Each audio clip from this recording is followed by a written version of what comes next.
a stereotype or misconception that people have around self-care. So the answer to all those questions was no. But then again, let's discuss further. The first question was, self-care is selfish. Someone said it's selfish because you're taking time to, take care of yourself and everything. What is that saying about charity? What do they say about charity? Charity begins at home, right? And you've had this concept of you can't give from an empty cup. True or false? So what does that mean when I say you can't give from an empty cup? You need to fill your cup first. And not just filling your cup, you also need to have an overflowing cup. So you need to have something that is consistently filling that cup.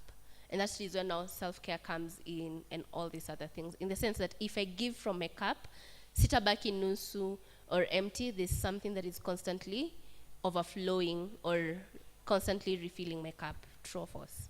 So self-care is not selfish. Self-care is essential. Ndio niweze kutekea care watu wengine, lazima nianze na mimi.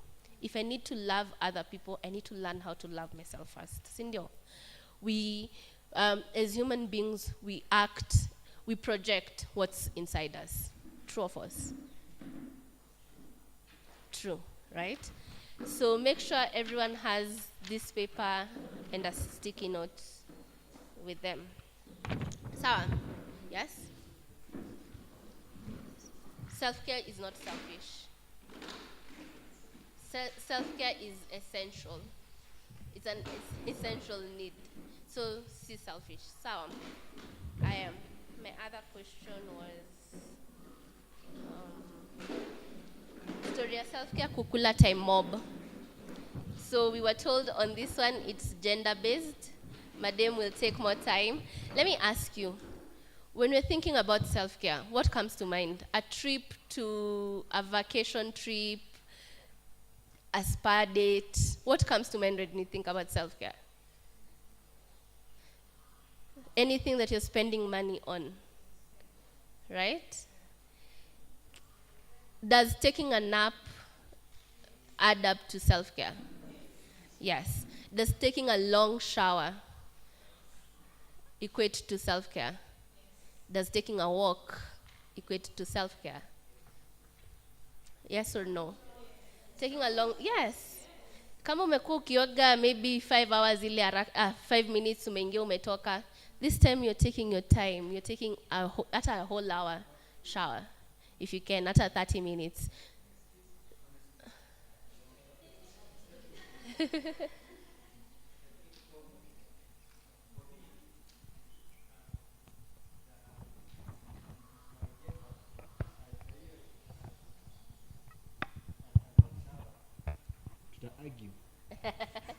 It's interesting. Now, I think ndo maana mulisema it's gender-based, sindio? But then again, I'm mentioning these things for you to see how simple self-care can be. Even taking, hata kucheza hiyo PS yenye unacheza, unasema, pick call, stafanya nini, this is my me time with my game and everything. That is still part of self-care. Kuna watu wengine wakiosha vyombo, wana feel wako at peace. Wakifanya chores za nyumba, wana feel wako at peace. So they can also equate that to self-care. Kuna mtu anasemaga, mimi niko stress niofue tu nguo, nasikiaga niko fiti, right? There's someone that decides, I'll just go to the gym. I'll take a run. I'll do this. So this goes to show you that self-care is not expensive and it's not time-consuming. True. In the sense that you can even spend just 5 minutes. Another question, does deep breathing equate to self-care? True or false? Does deep breathing mean self-care? Yes. Because with time, ukikuja kurealize history, grounding exercise and everything, one of them inakwaga deep breathing exercise. And now that we've mentioned it, I'd want us to do a deep breathing exercise. So sit upright, and then I want you to place your hand on your stomach. Place your hand on your stomach. And then we're going to take in a deep breath. Sawa. So we're going to breathe in through our nostrils and then out through our mouth. Sawa. So take in a deep breath. Breathe in. Breathe out. Now, by a show of hands, how many of you, when you breathed in, tumbo yao imeingia ndani? Inua mkono. No, msi overthink. Kama ume breathe in, na nimewaona, msi overthink. Kama ume breathe in, tumbo ikiingia ndani, inua mkono juu. Na uinue ukuwa confident. Kama ume breathe in, tumbo yako ikatoka nje, inua mkono juu. Aya, kama ume breathe in na uko sure ni nini ime happen, inua mkono juu. I like the honesty. So now tuingie science ya ilikuwa class 5. Tuliambiwa when you're breathing in, what happens to the diaphragm? It goes down, right? It goes down to create space for the air to get in. And then when you're breathing out, your diaphragm goes up to push out the air. Sindio? So now the reason I nimefanya hiyo exercise na nyinyi ni one of the many symptoms of anxiety inakuwaga palpitations, short of breath and everything, and deep breathing exercises help, right? But unaweza pata client anakuja nakwambia nilifanya zile deep breathing exercises zenye uliniambia but haziwork until you ask them how did you breathe in. Alafu anakwambia I breathed in, tumbo ikaingia ndani, I breathed out, tumbo ikatoka nje. So this means every time they're breathing in, there's that restraining of air kuingia. So instead of it doing what it needs to do, it adds to the symptoms, right? So now every time you're breathing in, the right way of breathing in, tumbo inafaa kutoka nje, right? So now imagine something as basic as breathing in. We breathe every day, right? And then mtu anakuja na kuambia you've been breathing in the wrong way all your life. Interesting, right? So every time you're breathing in, your stomach needs to go out. And every time you're breathing out, your stomach needs to go in. Can we try that again? And another thing is, when you're doing deep breathing exercise as a grounding technique, you need to be intentional. Who knows what intentionality is? What is being intentional? Anyone? Namsinambe intentional is being intentional, yes? On purpose, paying attention to whatever it is that you're doing, right? So now, I want to tell you, can you believe when you're breathing in, you can actually track where the air has reached, if you're intentional enough? If you pay attention enough, you can tell, you can literally feel air here. So now when you're breathing in, I want you to be very intentional about the air you're breathing. And remember, tumbo inafaa kwenda wapi? Nje. So we try that again. Put your hands on your stomach. Sit upright. So now we're going to do something called box breathing. We're going to breathe in. It's supposed to be 5 seconds, but we'll do 3 seconds. You breathe in, and then you hold. When you're holding, usitoe hewa, breathe in, you literally hold. Sawa. And then you breathe out. You hold for 3 seconds, and then you breathe out for 3 seconds. Remember, breathe in through your nostrils, breathe out through your mouth. Sawa. Na tumbo iende wapi? Nje. Sawa. So, breathe in. Hold. Breathe out. How did that feel? Did you notice any difference? Ama tumbo imeamua kurudi ndani bado? Did you notice any difference? Anyway, that was just by the way. I was digressing there. So remember, something as small as that, breathing in, can also be considered as self-care. So that goes to show you, hatujatumia time mob, sindio? Hatujatumia hata 5 minutes kufanya hiyo yote, sindio? So always pay attention to so I hope Melan, that self-care is not selfish and it's not time consuming. My last question was, self-care can cure mental illness. Now, there's someone that has brought up and also replace professional, therapists when you're partaking self-care and everything, right? Na mtu akasema, since majority of students, Therapy is very expensive, so you can as well use self-care to cure mental illness. And I feel like the key word here is curing. I want to hear from the professionals in the house, psychologists. Can you cure mental health? Mental illness. Sorry, unaona pia mimi natumia the wrong terms. Can you cure mental illness? Can it be cured?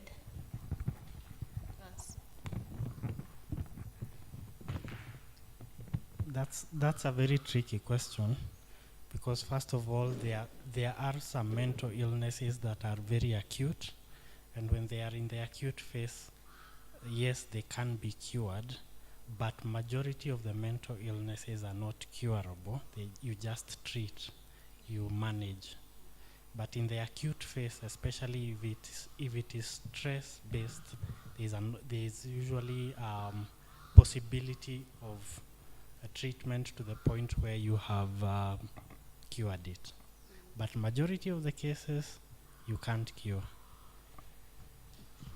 So technically, mental illnesses are not cured, they're managed. I'll give you an example. If I have, let's say, stress, venye amesema, acute stress, and stress is very normal, sindio? So if I have the normal level of stress, and I learn how to manage it by figuring out my triggers, knowing what works for me and everything, iyo stress haitanisumbua as much as ilikuwa inanisumbua before I learned how to manage it, sindio? The same thing goes with anxiety, all the way to all the severe mental illnesses, right? So mental illness is not cured, it's managed through different forms. Therapy, medication, if you're in the severe aspect of it, you'll have to take some medications to balance it with therapy and everything. Sawa? Naona hii nini nataka kunitoa kiatu kila saa, but anyway. So, tumeelewa hapo. So, it's not cured, it's managed. So, maybe what you can say is, you can use self-care to manage mental illness. But at the same time, you cannot replace therapy with self-care. You work intertwined. So, they need to work hand in hand. As much as you're practicing self-care, therapy is also considered as part of also self-care. The same way unaendaga for checkup, dental checkups and everything is the same way you're supposed to be doing therapy. Something else that he mentioned, therapy is very expensive, right? Majority of you hapa mmefika 25? Some, right?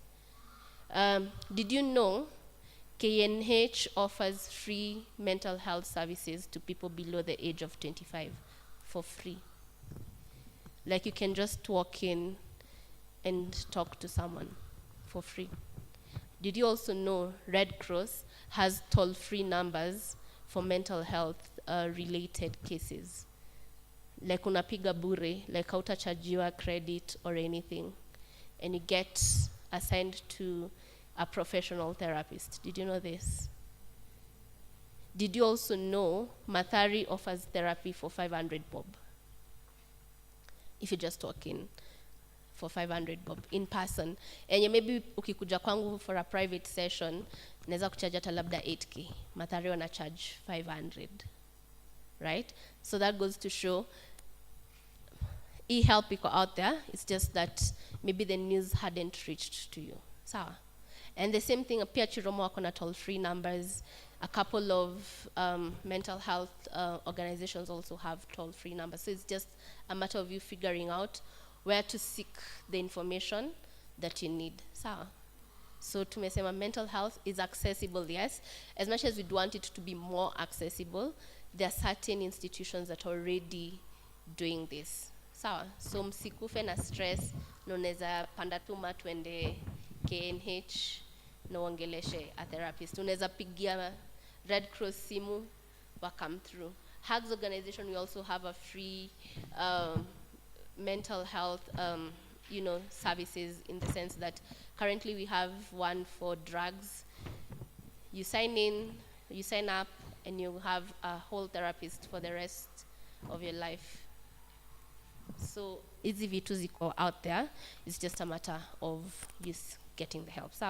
So on this paper, kila mtu ako na hii 8-spoke wellness wheel, right?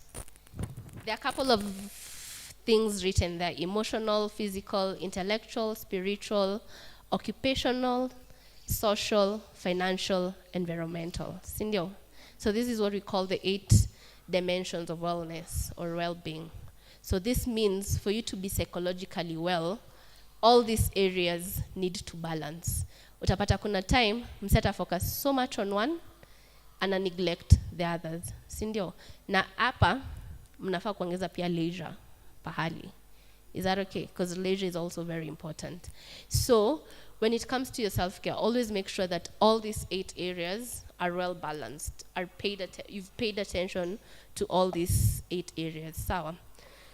So we do this by looking into things called goals. Who wants to tell me the difference between a goal and a dream? What is the difference between a goal and a dream? Yes.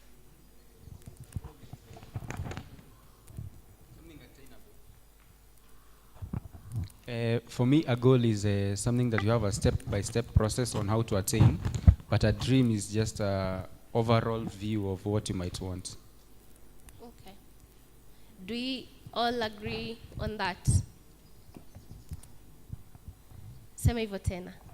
A goal has a step-by-step process on how you can attain it, or even processes on how you can get to the goal itself. But a dream is an overview of what you might expect maybe in the future or something like that. So meaning, a dream can be limitless, right? But a goal is a structured step you take towards this, right? How many of you have heard of SMART goals? SMART goals. Mpitishe mic.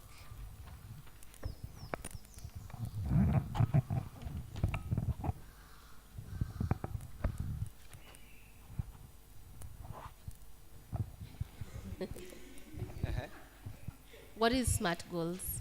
Oh, I think a SMART goal is a goal that is specific, measurable, realistic, and time-bound. Achievable and time-bound. Achievable. Yes. So do we know what specific means?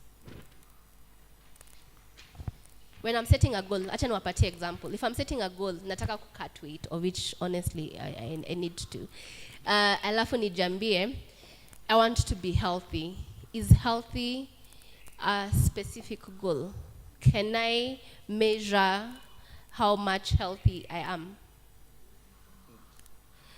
But if I say, I want to be working out 3 times a week, I want to be eating vegetables with every meal that I have, am I specific enough? Right? Hata ukipata kwa finances, utapata msee anasema, I want to save up between 5K and 10K. Is that specific? 5K to 10K, is that specific? Because you can't account, no ukipata 4K, will you have met your goal? Ukipata 5K, will you have met your goal? So specific means you need to be very specific in whatever it is that you want to achieve, including your self-care and all other aspects of your goals, right? Now, another thing that I like explaining is time-bound, right? Time-bound, we assume ni deadline, sindio? Nataka kuachieve kitu by 2 years time, by 1 year's time, right? That is time-bound, but also timely can be you first of all paying attention to where you are in life at that particular moment. True or false? For instance, let's say all of you are students, right?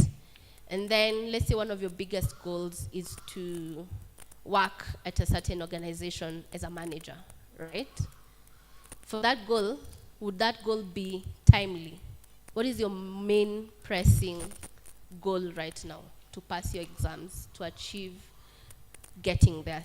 So timely means, first of all, assessing where you are in life, figuring out what you need as of right now for you to be able to attain your dream of becoming a manager.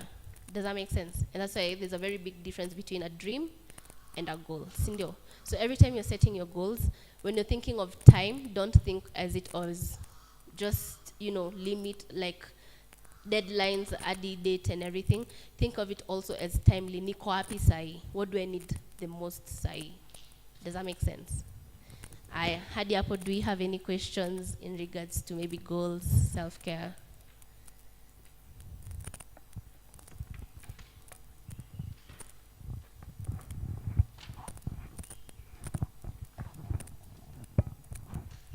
Yeah, so how do you know that, like, at what point should you get before you know that you need help? I don't know how to put it right.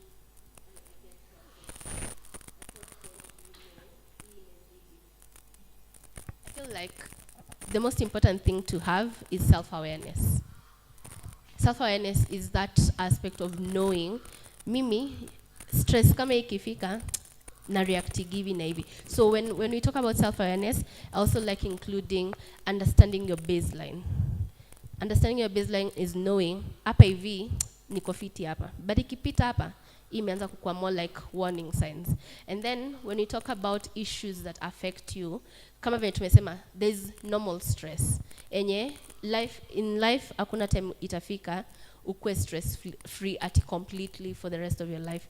Life is fashioned in a way that we always experience some sort of stresses in one way or another, right? So when something is not normal or you figure out you need help is when it starts affecting your day-to-day activities. For instance, you realize, oh my God, I haven't showered in 2 days because I feel like I can't get out of the bed because stress or nasikia tu nimeboeka ama nimekasirika, right? It's affecting your day-to-day. You're not brushing your teeth, you're not attending classes and everything. That's when you realize, at this point, I need help. So wherever it is that you're going through, if it starts affecting your day-to-day in the sense that you feel like, I can't do this, I can't go to class, I'm not able to shower, I'm not able to do basic things, do dishes that I normally do on a daily because I'm sad, then that's a problem. But then again, kuna watu haogagi kila siku. So kama ni wewe msemanyo haogagi kila siku, unaenda maybe 2 days, but now una realize umeenda hadi wiki, imepitiliza your normalcy. That's why I said everyone needs to understand what is normal for them on a personal level so that you can know imepitisha my normal behavior, right? Another thing that you also need to understand is just because something worked out for someone else doesn't mean it will work out for you, including the mental health coping mechanisms that we share and everything. Just because ina work kwangu, haimanishi lazima work kwako, sindio? So it means you also need to figure out what works best for you. Does that make sense? So self-awareness ni muhimu sana. And maybe with time, we'll get to discuss all these things about circle of control, understanding what's in your control, circle of influence, circle of concern, and all those things, and how all those things play a role in your wellness. Is that okay? I hope that answered your question. So I know there'll be a Q&A, so I won't take another question, so we can take a look into this form in the assignment. Si mwalimu akisomesha lazima apatiane assignment. So the assignment here is, you have those 8 dimensions. I was hoping we can do it when I'm around, but I don't think we'll have enough time because other people still need to talk. So what you'll do is, you'll rate every aspect of this. Imepatwa definition yake and what that entails. So you'll rate it on a scale of 1 to 10. 1 being you're struggling with it, and then 10 being you're thriving in it. And then you can add a little keynote at the side. What have you noticed about that specific area? Is that okay? And then now turn over to the other side. Section part 2, visualizing your wellness. So this is where now you start looking into which areas have I scored the least. Ni gani hizo nimescore 1, 2. So any area that you've scored below 5, that's a low scoring. Is that okay? So assess that too. And then now ask yourself, jiteka mkutano nyuma ya tent, ujiulize, where do I need to start? So for instance, if you realize you're struggling with your spiritual wellness, where do you need to start? Remember what you said. First of all, look at where am I right now, timely. Sai ni nini naeza fanya, sai ni nini siwezi fanya. And where do I need to start in terms of looking for help and everything. Is that okay? Sawa. Aya, my last assignment. Kwa hizo sticky notes zenye mko nazo. I want you to write there, anonymously of course. Ama kuna mtu anajua handwriting ya mwingine? Kuna mtu anajua handwriting ya mwingine? No? Okay, fine. So I want you to write on those sticky notes one goal that you've been struggling to achieve. One goal that you've been struggling to achieve for the longest. Hata kama ni kitu maybe ulikuwa unafikiria kuifanya as of last week, umejaribu kuifanya, umeshindwa. I want you to write it down, and then you'll come and place it on our mudometer. The mudometer is how you're feeling, right? It has different feelings, from happy all the way to ashamed. So I want you to come with your sticky note and stick it where you feel, in regards to that goal, and you umeshindwa kuachieve. What are your feelings towards that, you know, you not being able to achieve it? Do you feel ashamed? Do you feel sad? Do you feel neutral? Sawa? Is that okay? So write down a goal you've wanted to achieve. And then now what we'll do is, towards the end, after everyone has discussed and everything, mnafoka hapa hadi saa ngapi? Around 4. Okay. So you can use like 30 minutes. Everyone will come, pick a sticky note, enye si yako. Sawa? And then give your 2 cents on what this person can do to help them achieve that. Ingekuwa wewe ni wewe msee, ni nini unaweza fanya different uweze kuachieve hiyo goal yenye umepick from here. Does that make sense? Umeelewa rules? Sawa? So the reason as to why we're doing this is to help you understand that, one, simesikia historia, there's nothing new under the sun, right? In the sense that whatever it is that you feel you're struggling with now, kuna mtu mwingine ashaipitia na amejua different ways to deal with it, right? So it's always good to also learn from each other. Sawa? So write down your goal, place it on where your feelings are. Whoever picks that goal, kama iko said you're ashamed, first of all, give an encouraging word in the sense that you don't need to be ashamed about this, it's life, and so on and so forth. And also, this is to teach you that when it comes to mental health, the best way you can help someone is through empathy. What is empathy? Putting yourself in someone's shoes. Sindio? And understand. Sijasema sympathy. Si ati uanze kumwambia kiuishi, sa utadu. No, not that. Sawa? Empathy. Is that okay? Yes. So I think that's my time. I'll give it to my colleague.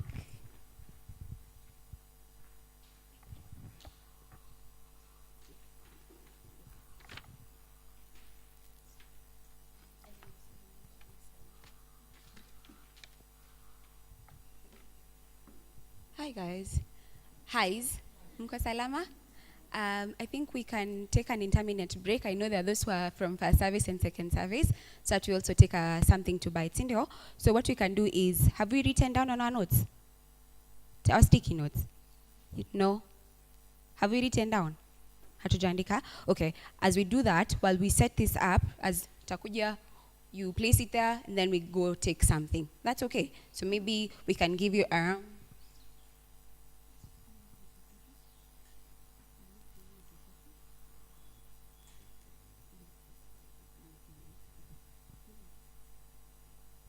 So we'll take 15 minutes to listen to Mr. Mushiri, if I have not forgotten his name. Okay. We'll take 15 minutes to sikilize Mr. Mushiri. In that time, write what you're struggling with. And then as we place it here, we'll go take something to bite. Sawa. So Mr. Mushiri, you can come in, and then we'll just continue.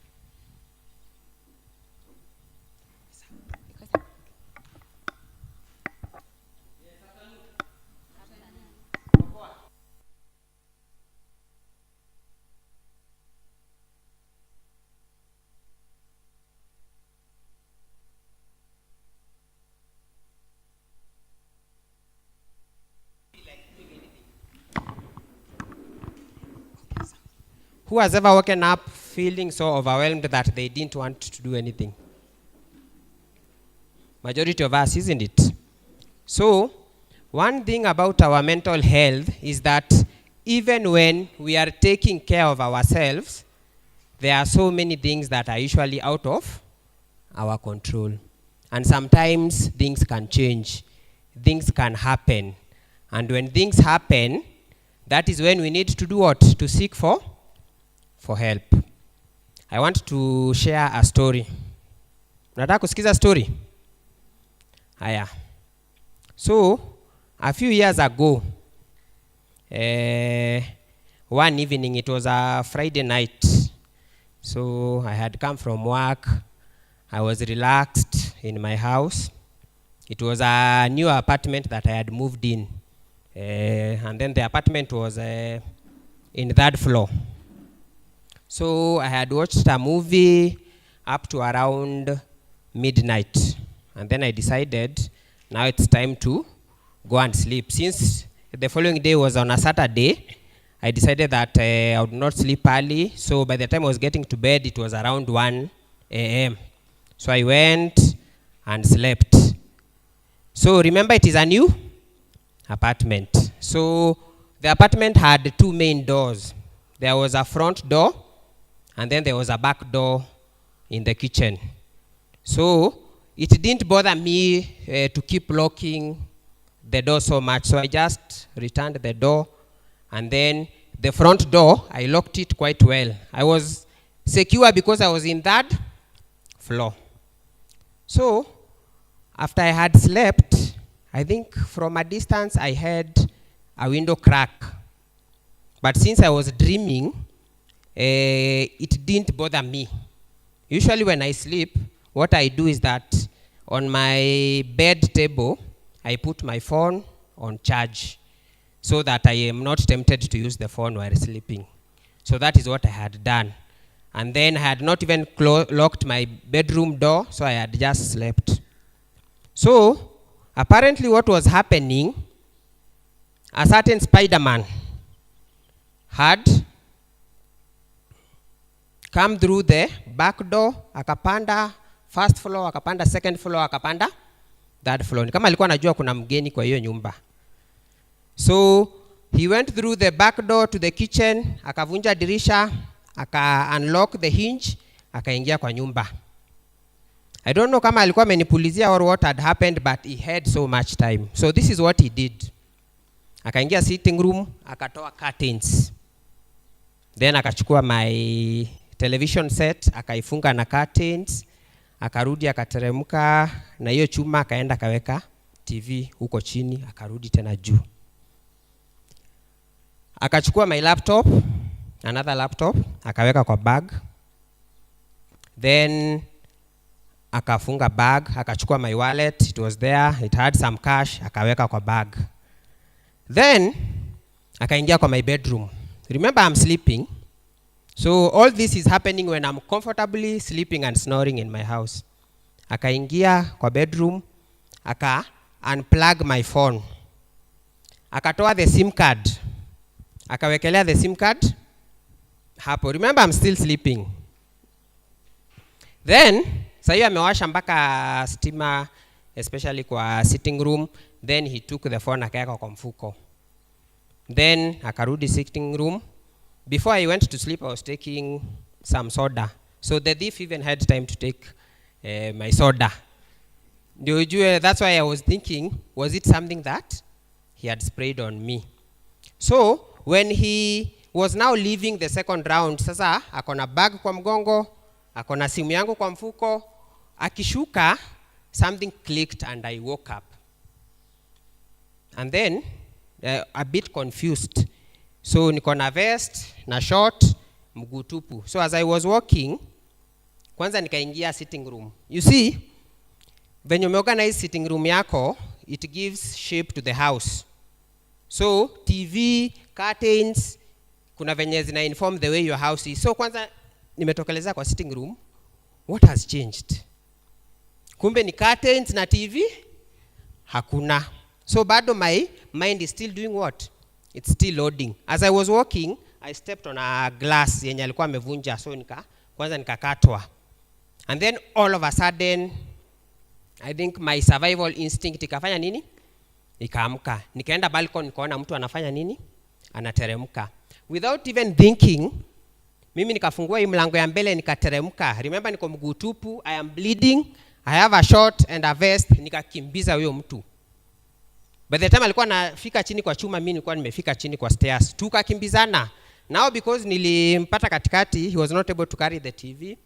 So he just had my bag. So kumkimbiza, aliangusha the bag. So I was able to recover my bag, my laptop, my wallet, and my TV, apart from the phone yenye alikuwa amefanya nini? Ameweka kwa mfuko. And then now I came back. So that is when now I sat down and I started processing what had really happened. And then I started asking myself, what would have happened if I woke up the minute he was standing on my bed? Remember, he has the advantage because me, I'm not expecting someone in my house. So it started now dawning on me. And I tried to brush off whatever happened. But what I realized is that after a while, some signs started showing themselves. And that's where I go to the question that he was asking. How do you know that you need help? Few days and even weeks and even months following that incident, I remember I would lock my doors over and over and over. Unaona ile umeenda ukumefunga mlango na kifuli, ukaenda kwa kitanda, but your mind tells you haujafunga.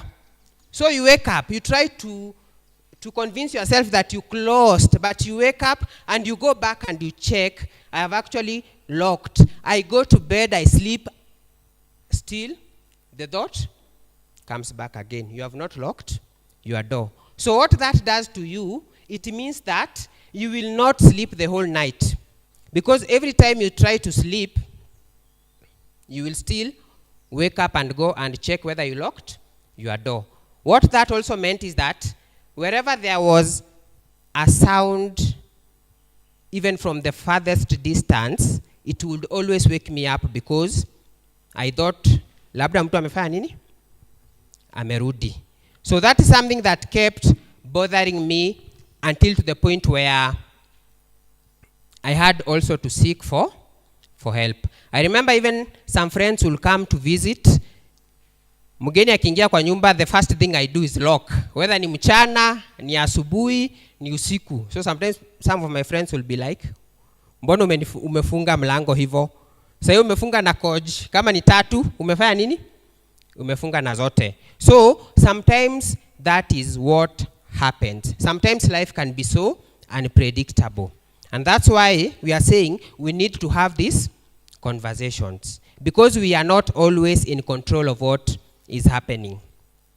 I'll share something else. Now that we are young people, nani anajua cryptocurrency? Aya, who has invested in cryptocurrency?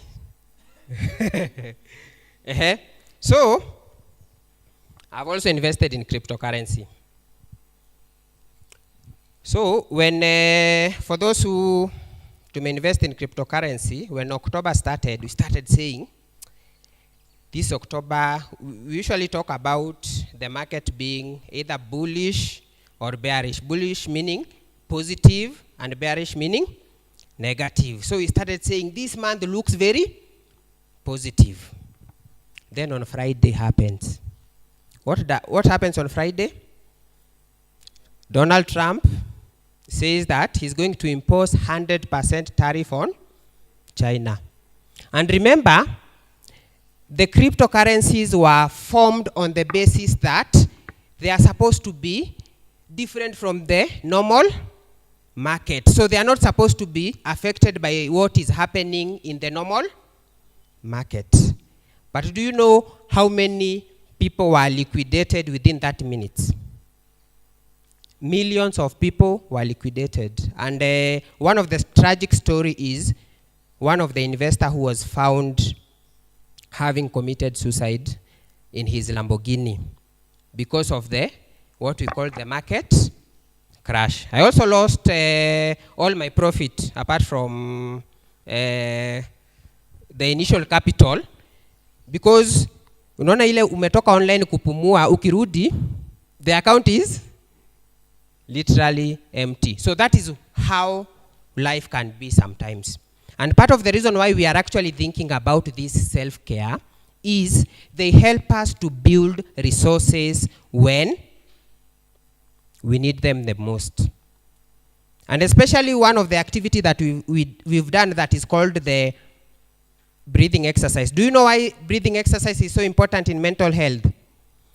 When I experienced that traumatic encounter, the part of the brain that was first activated is the part of the brain that deals with emotions. So I acted, and then I came to think later. So that is usually how our brain works, that whenever we are encountered by something, our emotions come to play. So what a breathing exercise and other grounding exercise can do for us is that they help us to remain grounded even when life can become so overwhelming. And sometimes for us, there are so many points that are actually moving. Majority of us, we are in college, and then we will finish college. And then we start experiencing anxiety and reality of there is no jobs. Now, one of the most riskiest thing to do in Kenya is to start a business. And that's why majority of us, we are getting into cryptocurrencies, Bitcoin, and money market funds, because we feel that investing in the partial market is better than trying to open a business. Kitambo people would say, I can open a business and I will earn, maybe I will have at least 1,000 per day. And then I calculate that is 30,000. Sometimes you open a business and it is loss after loss after loss. And the employment rate, we are talking about up to 60% of the employment rate. So how do we take care of ourselves? How do we protect ourselves? And that's why the self-care becomes very important. We have to always intentionally think about it. And I usually say, ask yourself, as we do our self-care plan, let's ask ourselves, what is the one thing that you would say you consistently do? Maybe I can hear from a few of you. Nini huwezi lala kama hujafanya? Listening to music. Yeah, listening to music, that is something you can do. You must do, I mean. Ama kuna siku unaweza lala kama hujasikiza music? That is for her. Nini huwezi lala kama hujafanya?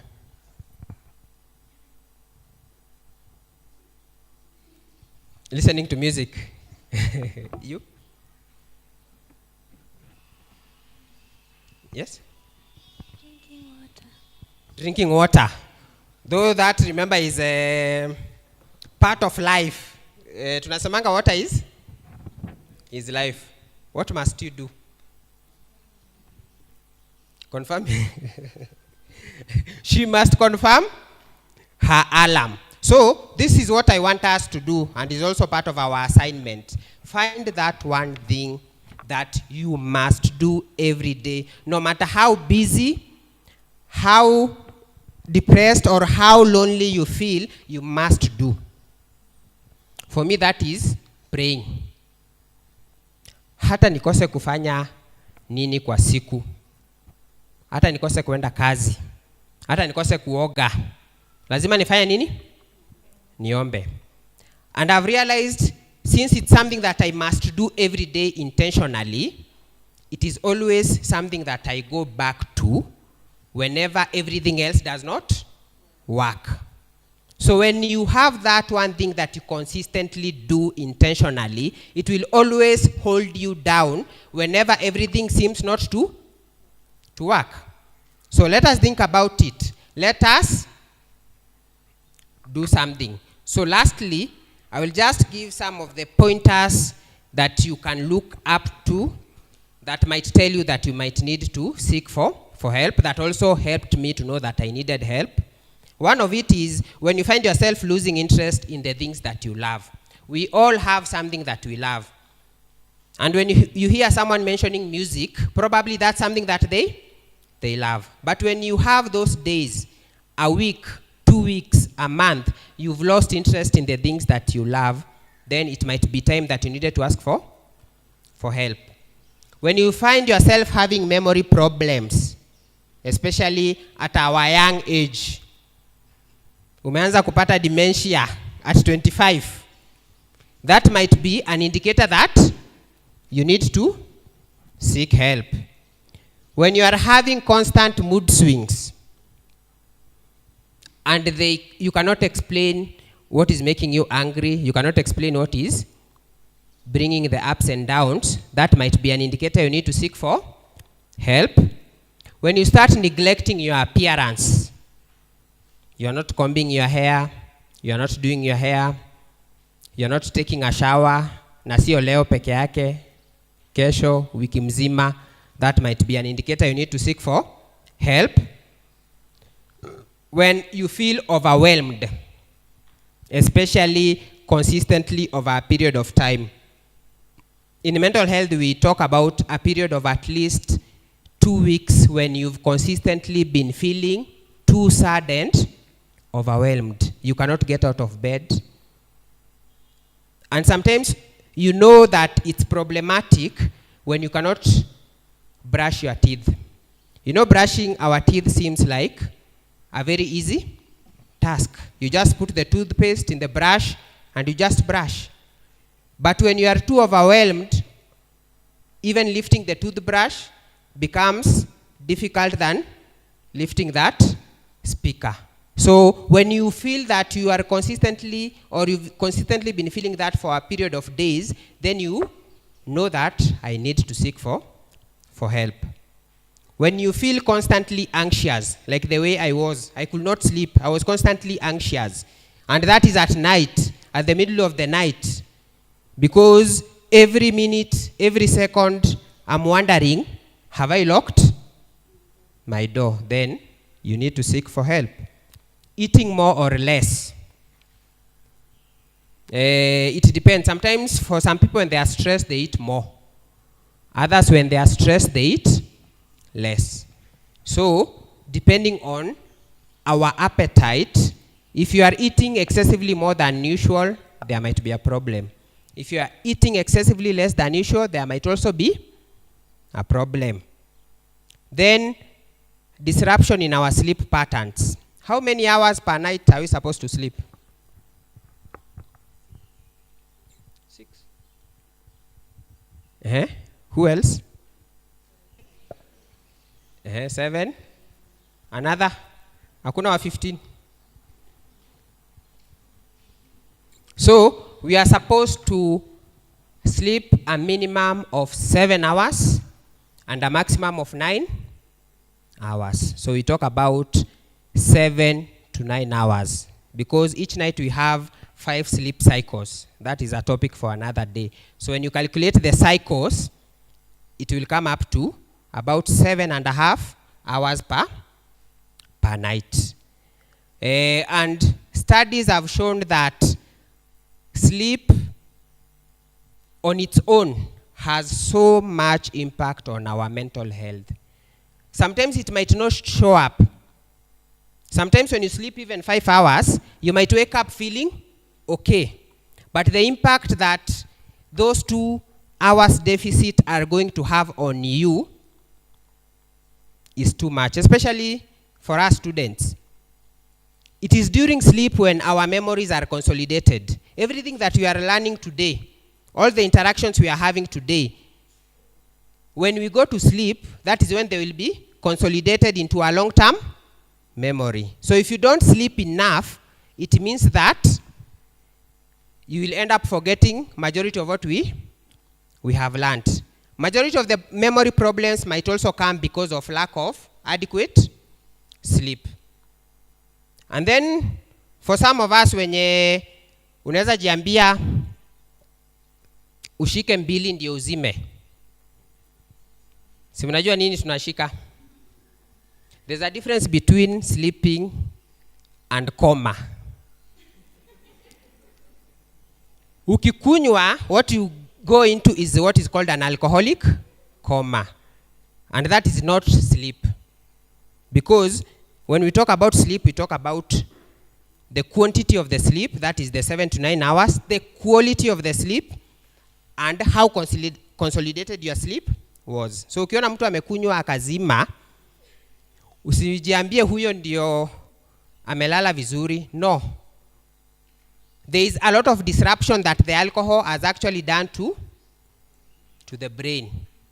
So by the time you wake up, you are wondering, how comes I feel more fatigued than I went to bed? It's because of the disruption that the alcohol had done to me. So sleep is a natural process. You should not drink to sleep. You should not smoke weed to sleep.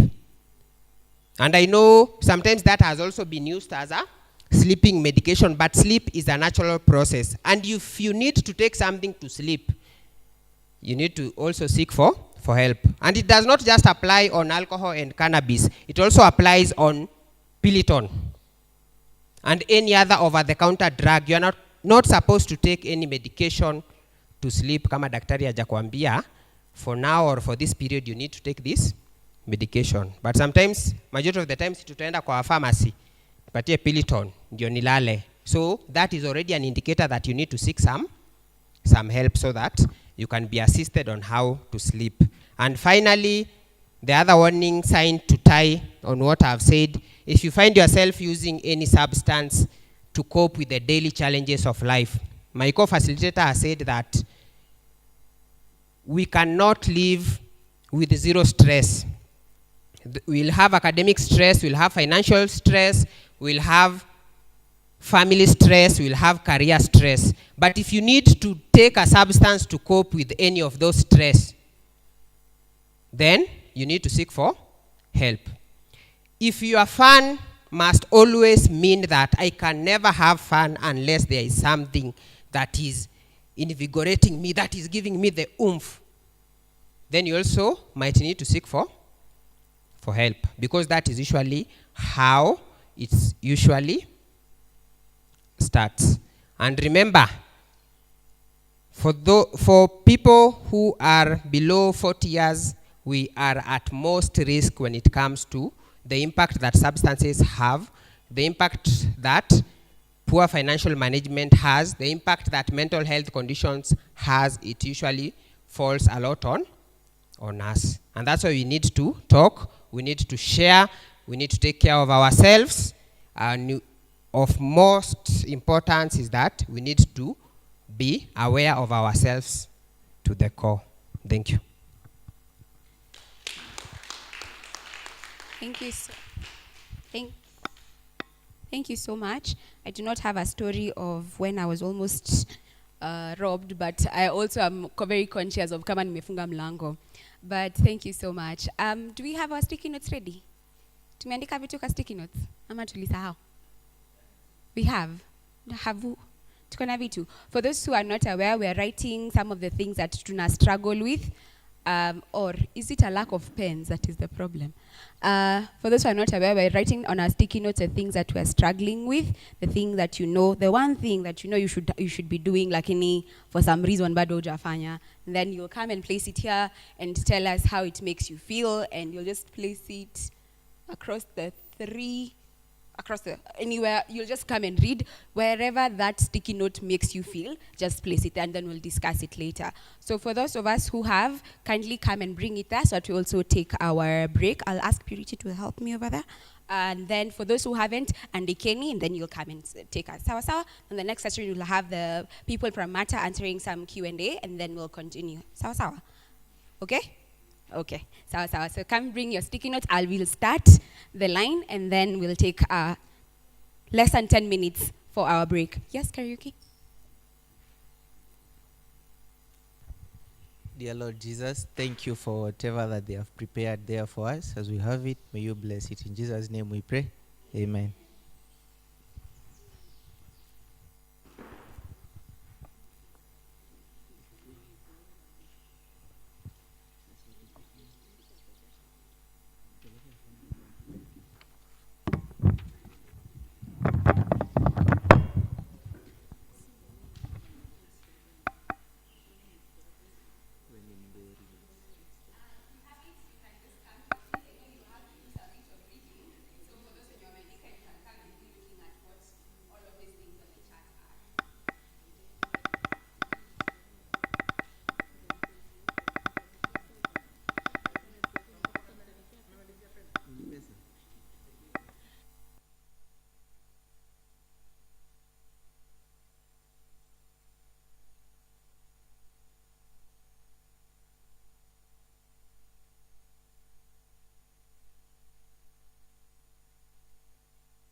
Alafu, just one thing, yeah.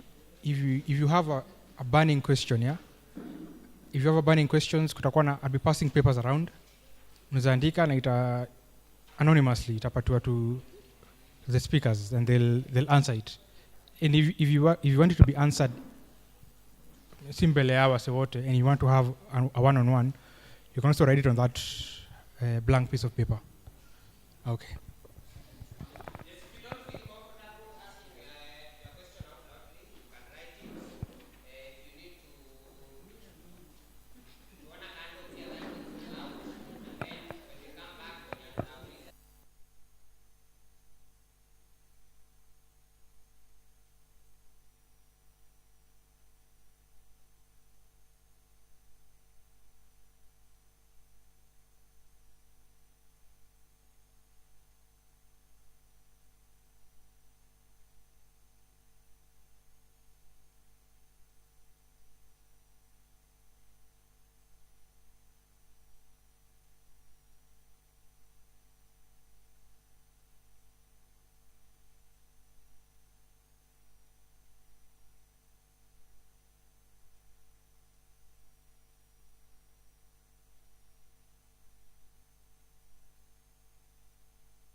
Hi, guys.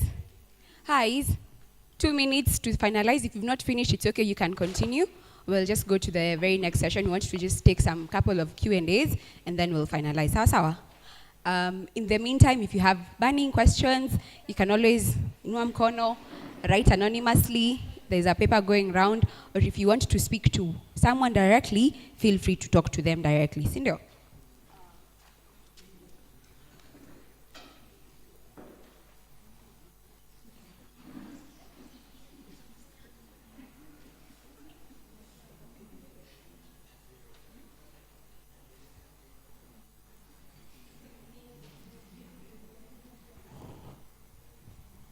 I am informed. There's a book going around. If you have a question, you can write it. If you want it to be addressed to you publicly, you can say, let's answer it publicly. If you want to do it privately, also make a note of that. Sindio? Hi, guys. Hi's. Sitawasimamisha kwa sababu naona bado tunakula. So we'll just go directly into the set of questions. Vijana mpo? Vijana mpo? Wasichana mko? Okay, awesome. So we'll do this very, very fast and then finalize. So,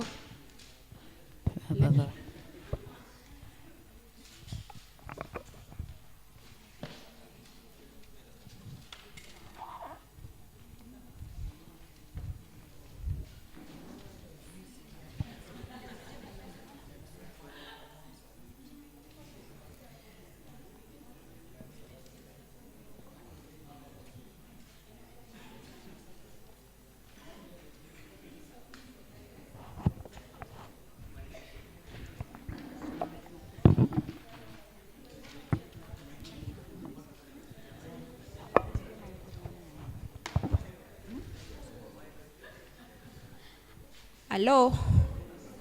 Hello? Hi's. So we'll go right into the set of questions, and I will open it up to anyone, though I'd want for the men to answer this question first. We live in a community where women are allowed to be vulnerable, but when ni mwanaume, sindio, ka strong, where you do not have a lot of communities or spaces where you can be vulnerable, especially for men and sometimes even for women. So how do we encourage emotional healing and vulnerability? And I think I'll start with, I'll start with you, George. How do we encourage emotional healing and vulnerability in cultures that vulnerability iko inaviewwa kama weakness? It's viewed as a bad thing. I think I'll first start by having conversations such as this, having forums such as the ones that we are having, so that by having these forums, first of all, we start reframing whatever we regard as vulnerability as bravery, because the narrative out there, especially for us men, ni kufa kimwanaume. Kufa kimwanaume. You are dying as a man. Is that really bravery, or is it actually tackling the situation? What is actually bravery? Dying without doing anything, or dealing with the situation as it is? So when we have such forums where we start reframing whatever we view as vulnerability to look at it as bravery, that is where we start the conversation. However, we can only do that by having such forums. If we don't create awareness, the same narrative continues. So by actually engaging in such a forum, we have already started the journey. Yes, thank you. Maybe to also add something on that. As men, we need to come to the realization that we are multidimensional. So as a man, as much as we are physical, as much as we are psychological, we are also emotional. And emotions are available to either gender. It's only that sometimes ladies might express their emotions more or better than us, but that does not mean that as men, we don't have emotions. And usually what I encourage, especially for us guys, is that we need to form social capital among ourselves. And in those capital and in those groups, we need to start changing the conversations and the discussions that we are having. Majority of the time as guys, we will meet somewhere. I don't even know his name, but I know he's a Manchester United fan. So, and we can talk for 3 hours about Man U, Arsenal, about cars, but at no point will I ask him, by the way, jana umekula? Mbona unakaa kama kichwa inaenda kuonga meza? So as men, we also need to ask ourselves, what conversations are we having with each other? Apart from cars, apart from football, let us start also talking about how we are feeling. Thank you. And also to add on that, there are some statistics that were published in the year 2017. They were published in all our newspapers.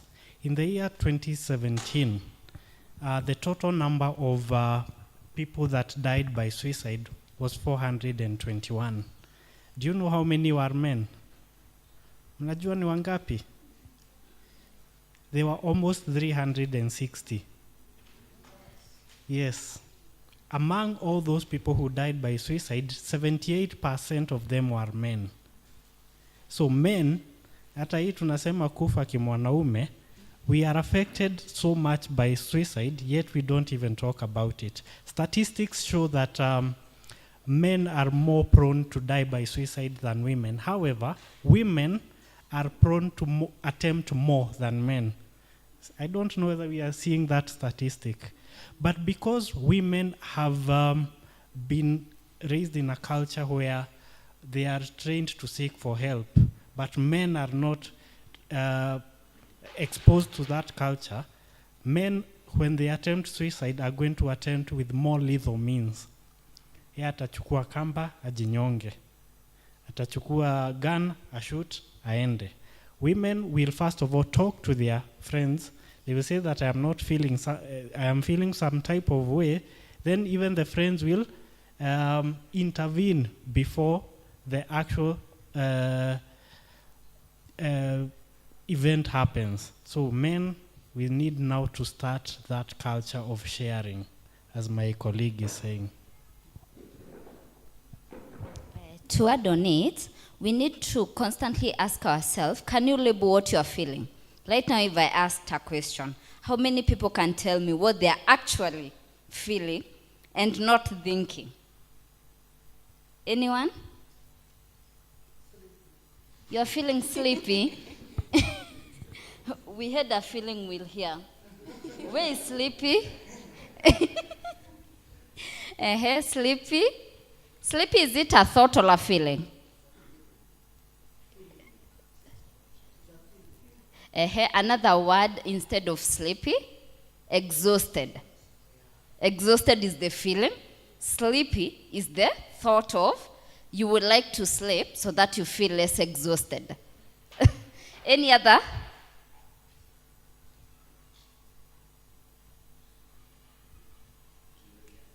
Curious? Yes, curious is a thought. It's a feeling, sorry. Any other?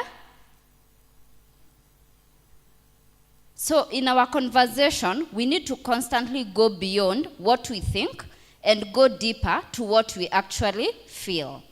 Because the more you are able to name the feeling, the more weaker it becomes and it stops overpowering you and you stop feeling overwhelmed.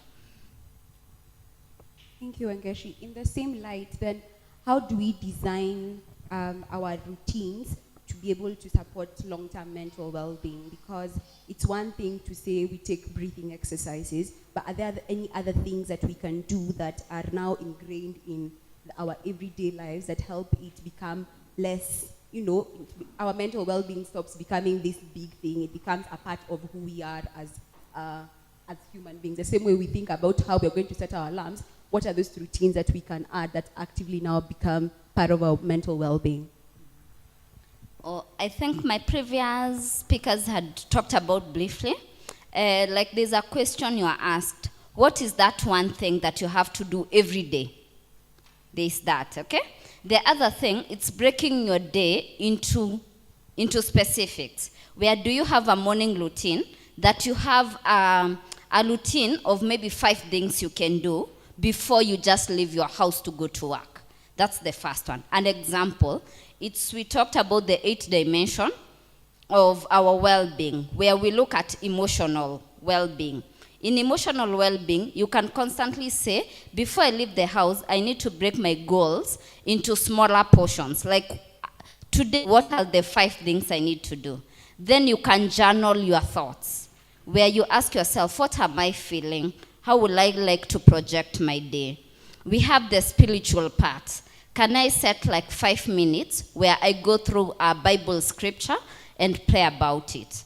Then how do I take my breakfast? Am I intentional in my breakfast, or am I just taking my breakfast to go to work?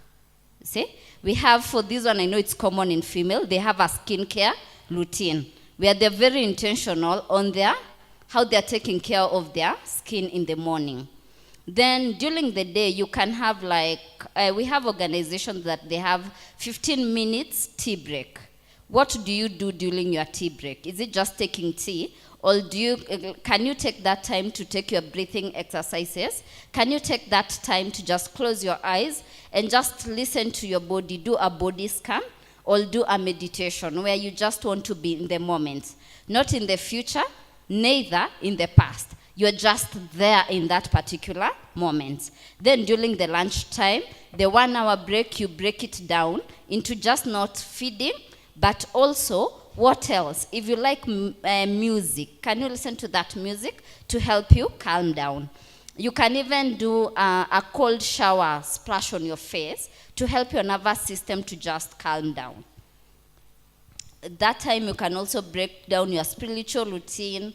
You can have a hobby that when you do it, it helps you to just decongest your thought process and gets you out of what you're doing in your normal day-to-day work. Then the same way in the evening, set 5 things that you actually want to do every evening. We have people who will opt to work out, and working out does not equate to going to the gym. You can just have few stretches. You can do a walk. You see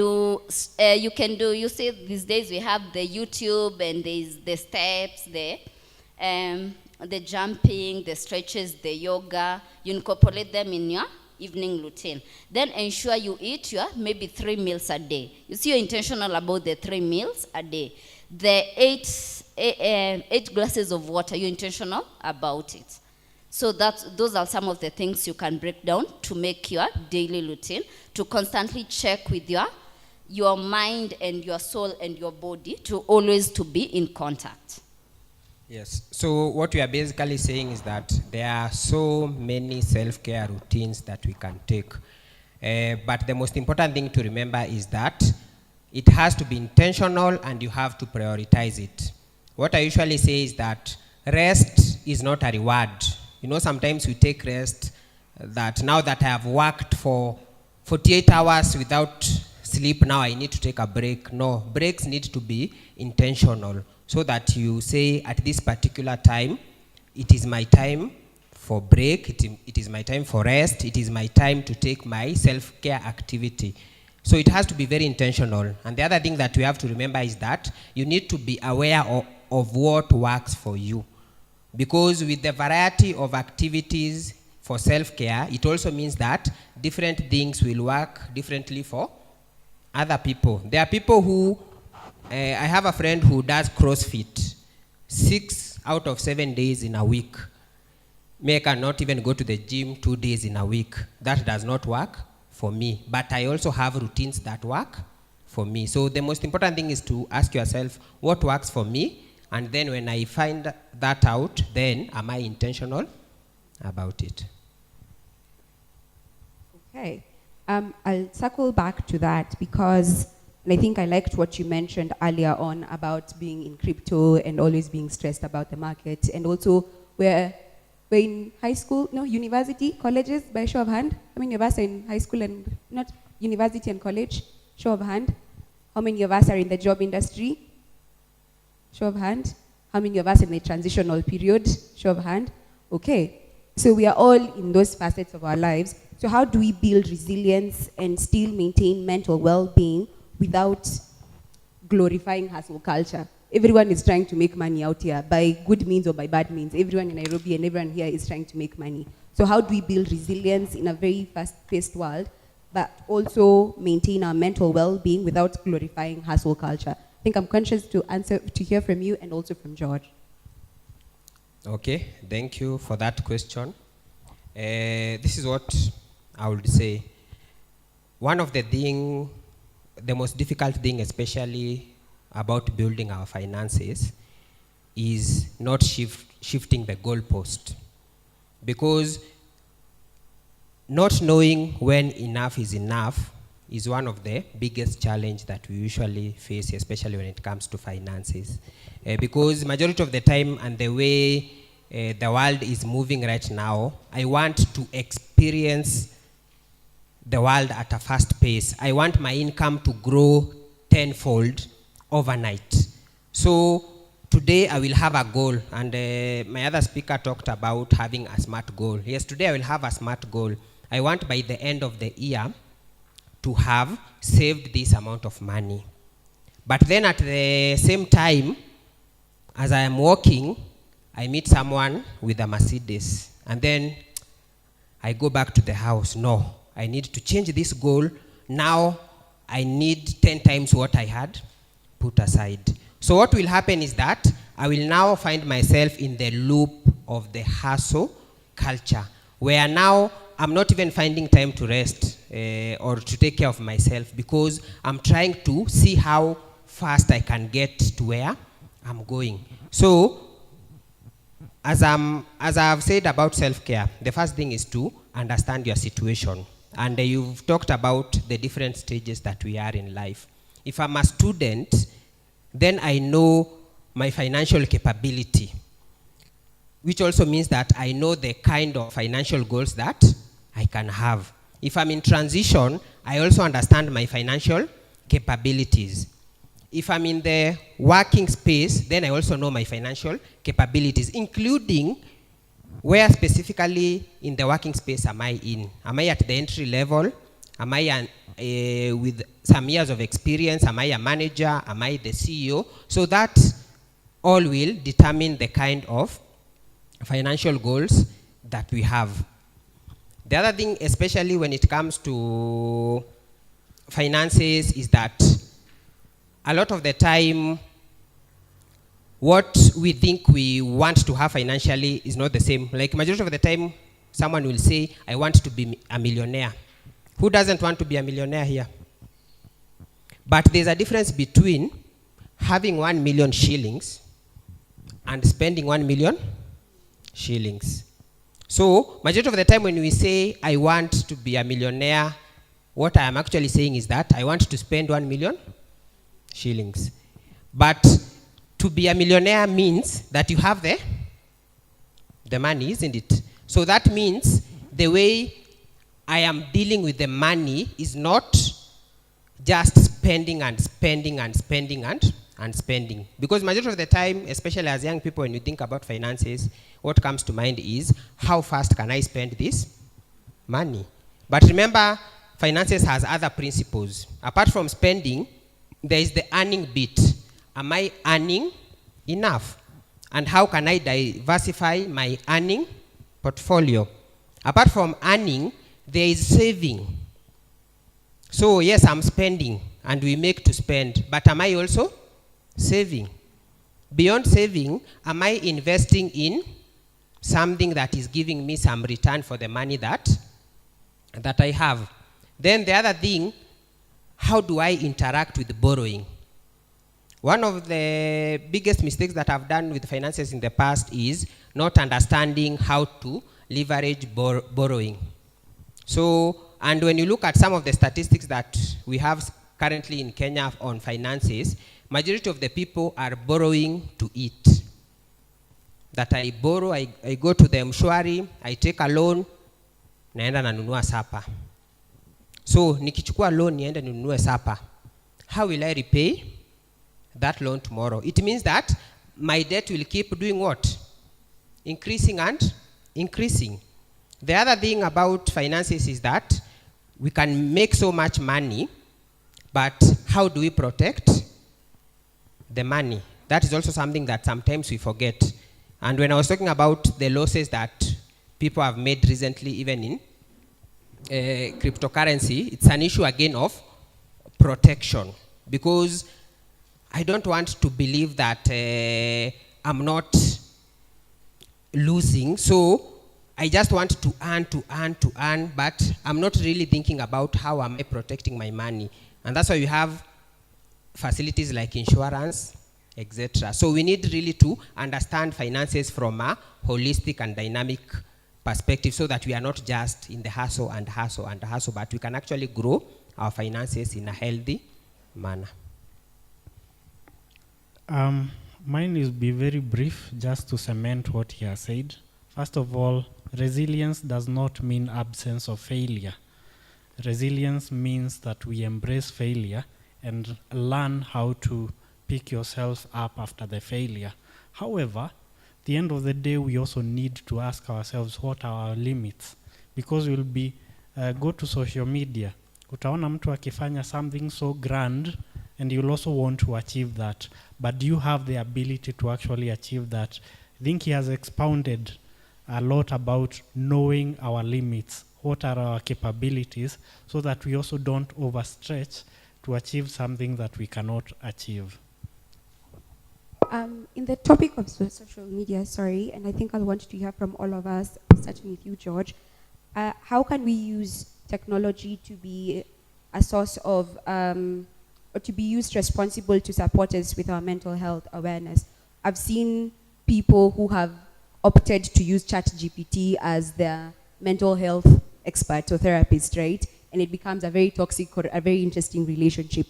We've seen a lot of people now know a lot more about ADHD or some of things because they are on TikTok, they are on Instagram, have seen people talk about their stories and how they live with these mental health issues or mental wellness issues or something. So now the question is, how do we use technology responsibly to then support our mental health and also be conscious of how that can also be used against us as a vice? I'll want to hear from all of us. So George, you can start. Okay. One thing to learn about technology is that we are currently in the information age.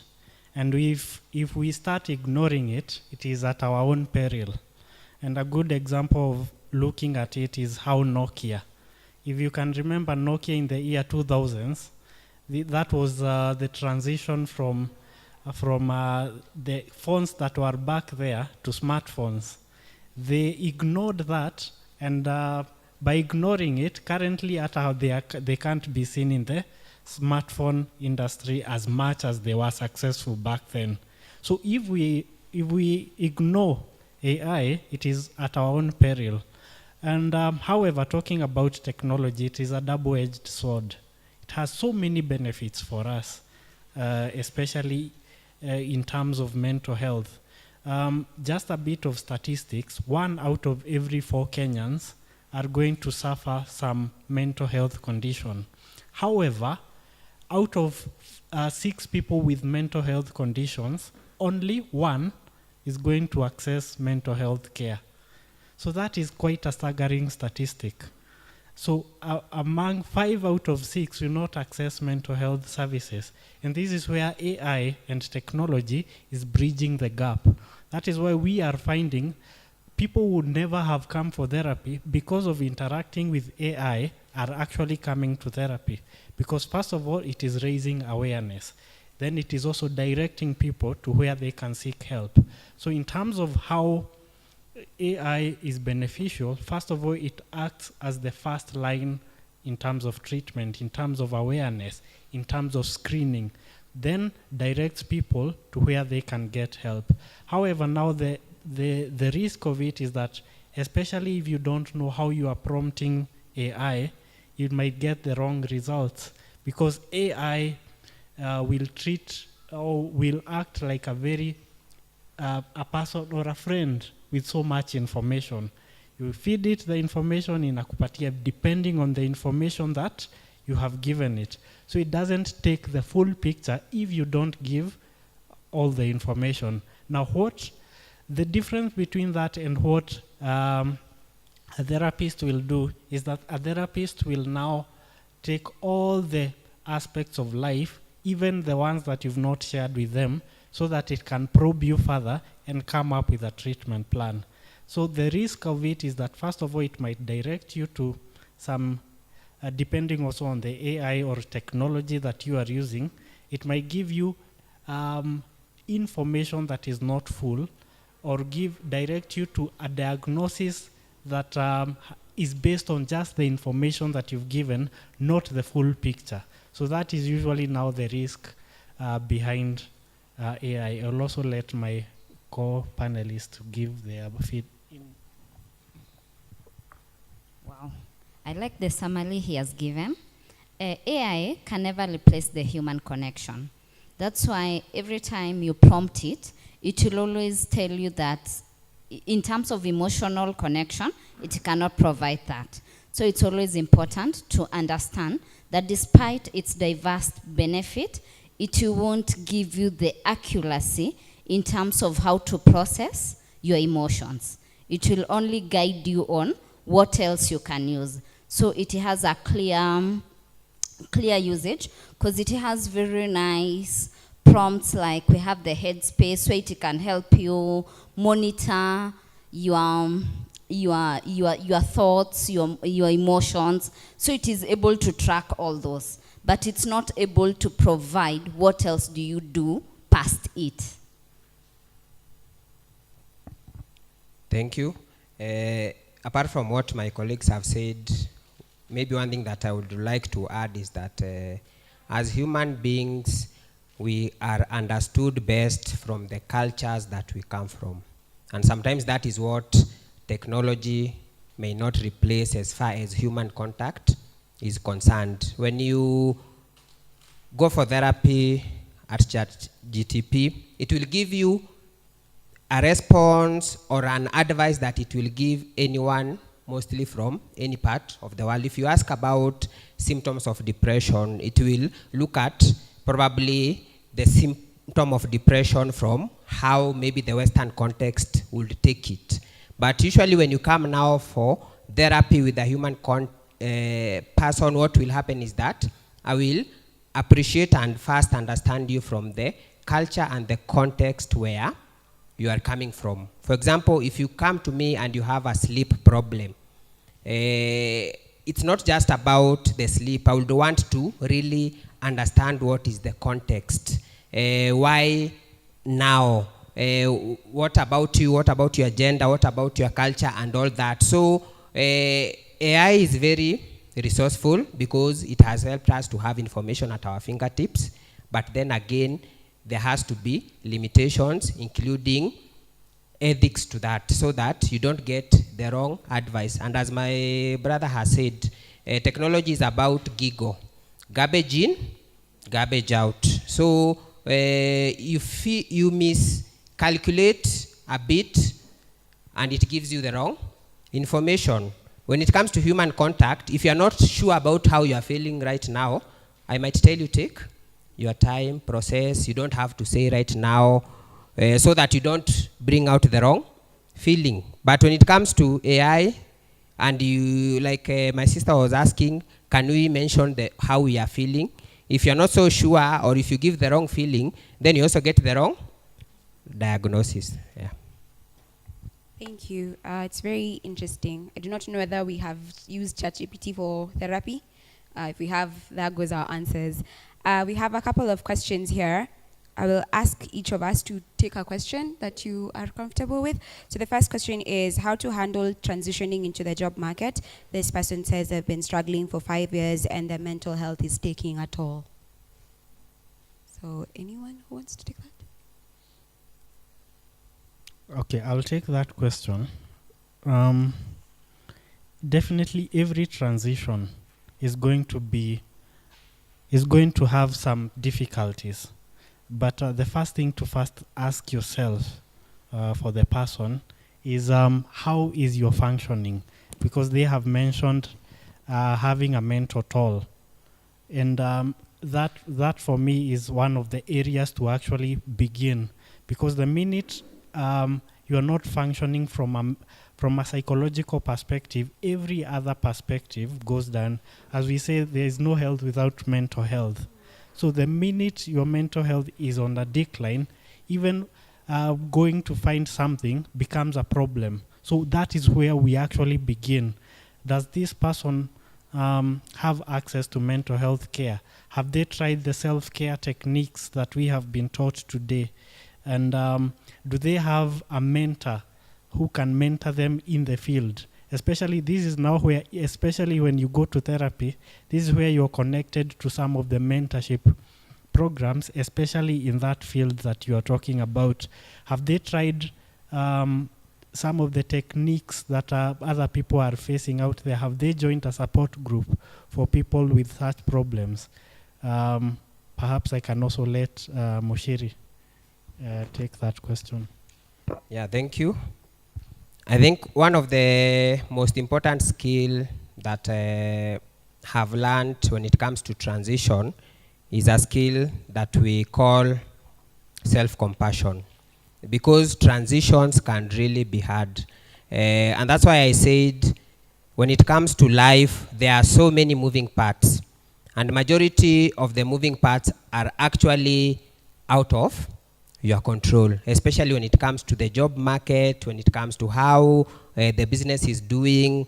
I can imagine the amount of CV and job application someone who has been looking for a job for 5 years has done. It can really be excruciating. It can make you feel as if you don't know what you are doing. And sometimes that's just the reality. Sometimes we've seen organizations and companies advertising for jobs, but then at the end of the day, they already have someone whom they picked even before the interviews. And nowadays, you cannot just tell someone, a graduate, that come and work for exposure or volunteer. The economy, again, it's too harsh. So at the basic and at the very minimum, where you start is on self-compassion. The fact that you are trying, you are doing your best. The market sometimes, and the job market most times, can actually be ruthless. If you see some of the news items, and majority of what our graduates are actually doing post campus, you will actually be surprised, because they tarmacked.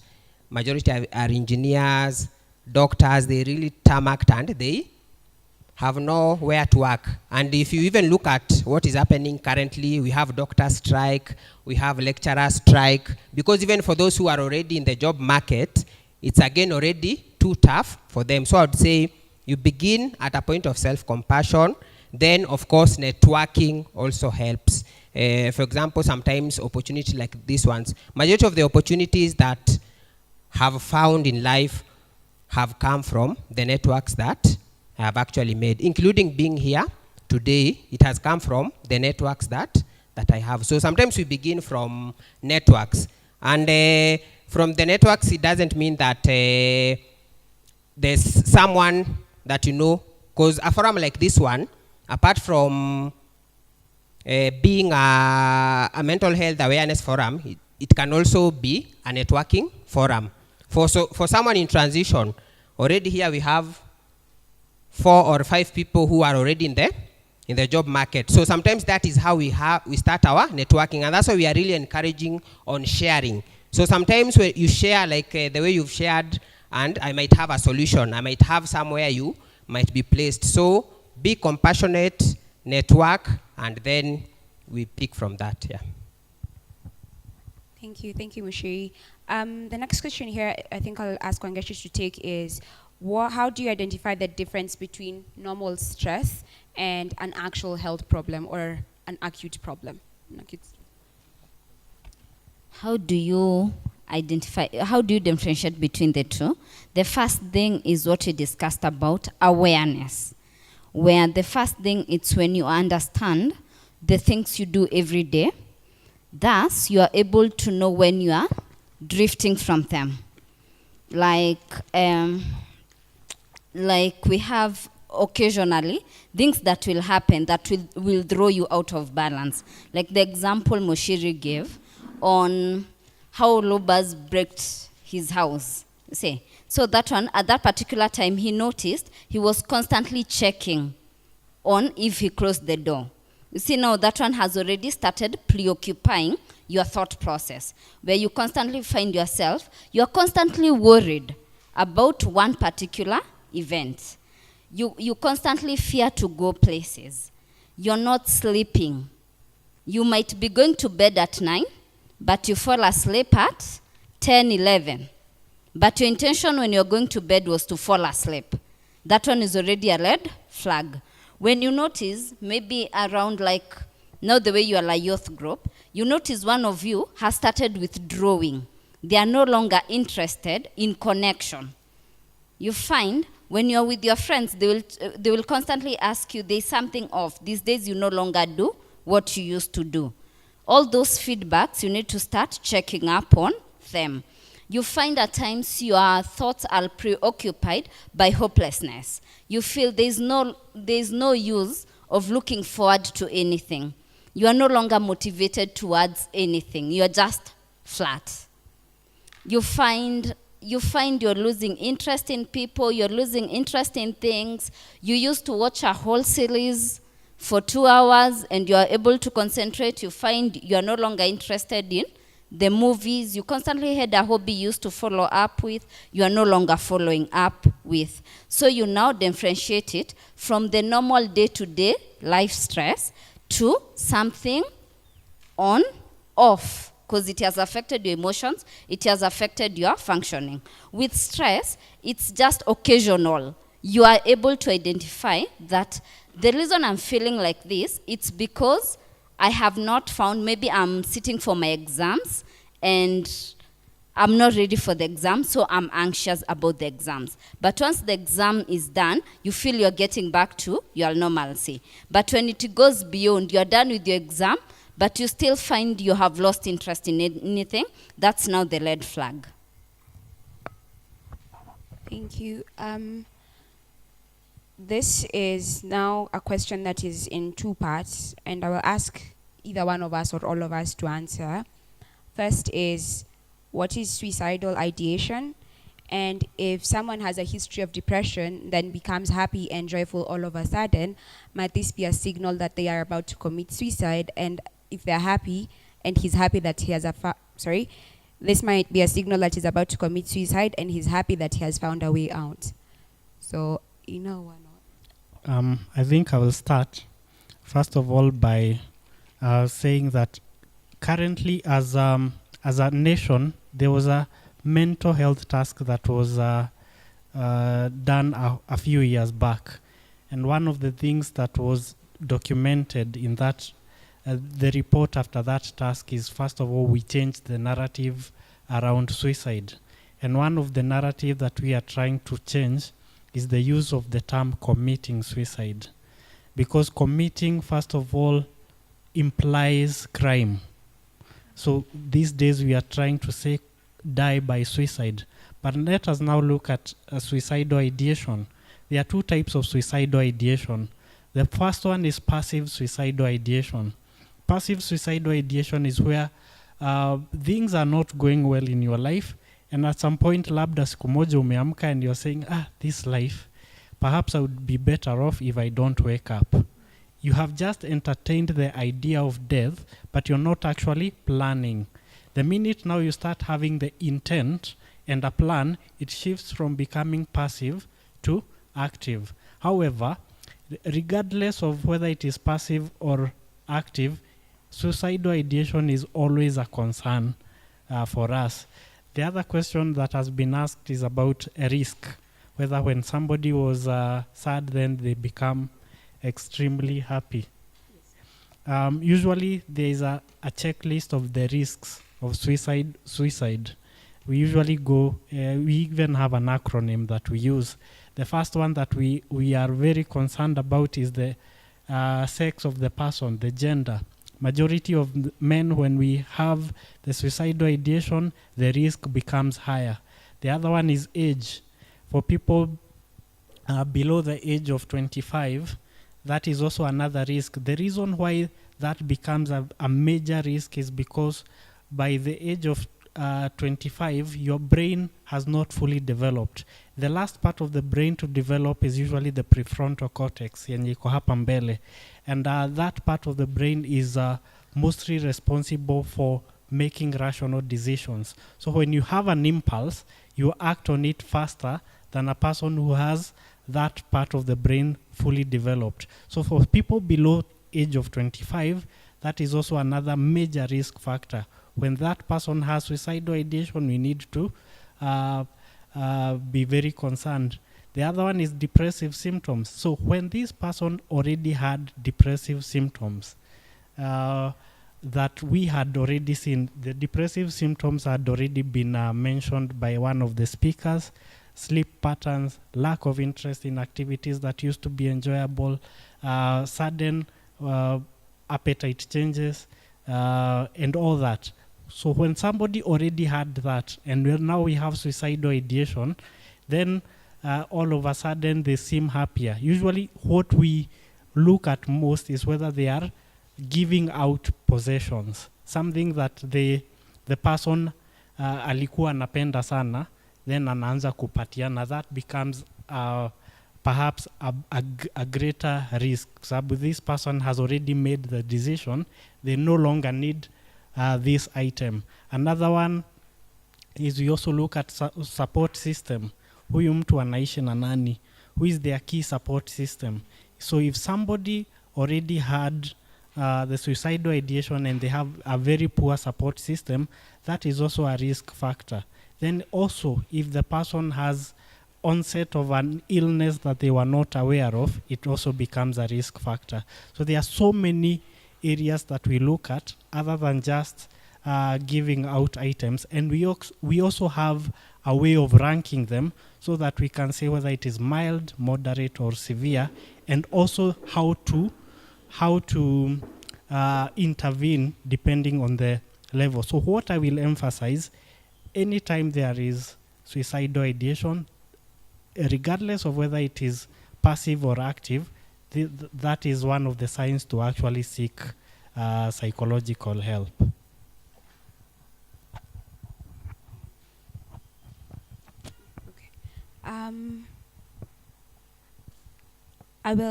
I do not have much to add to that, but I will say this.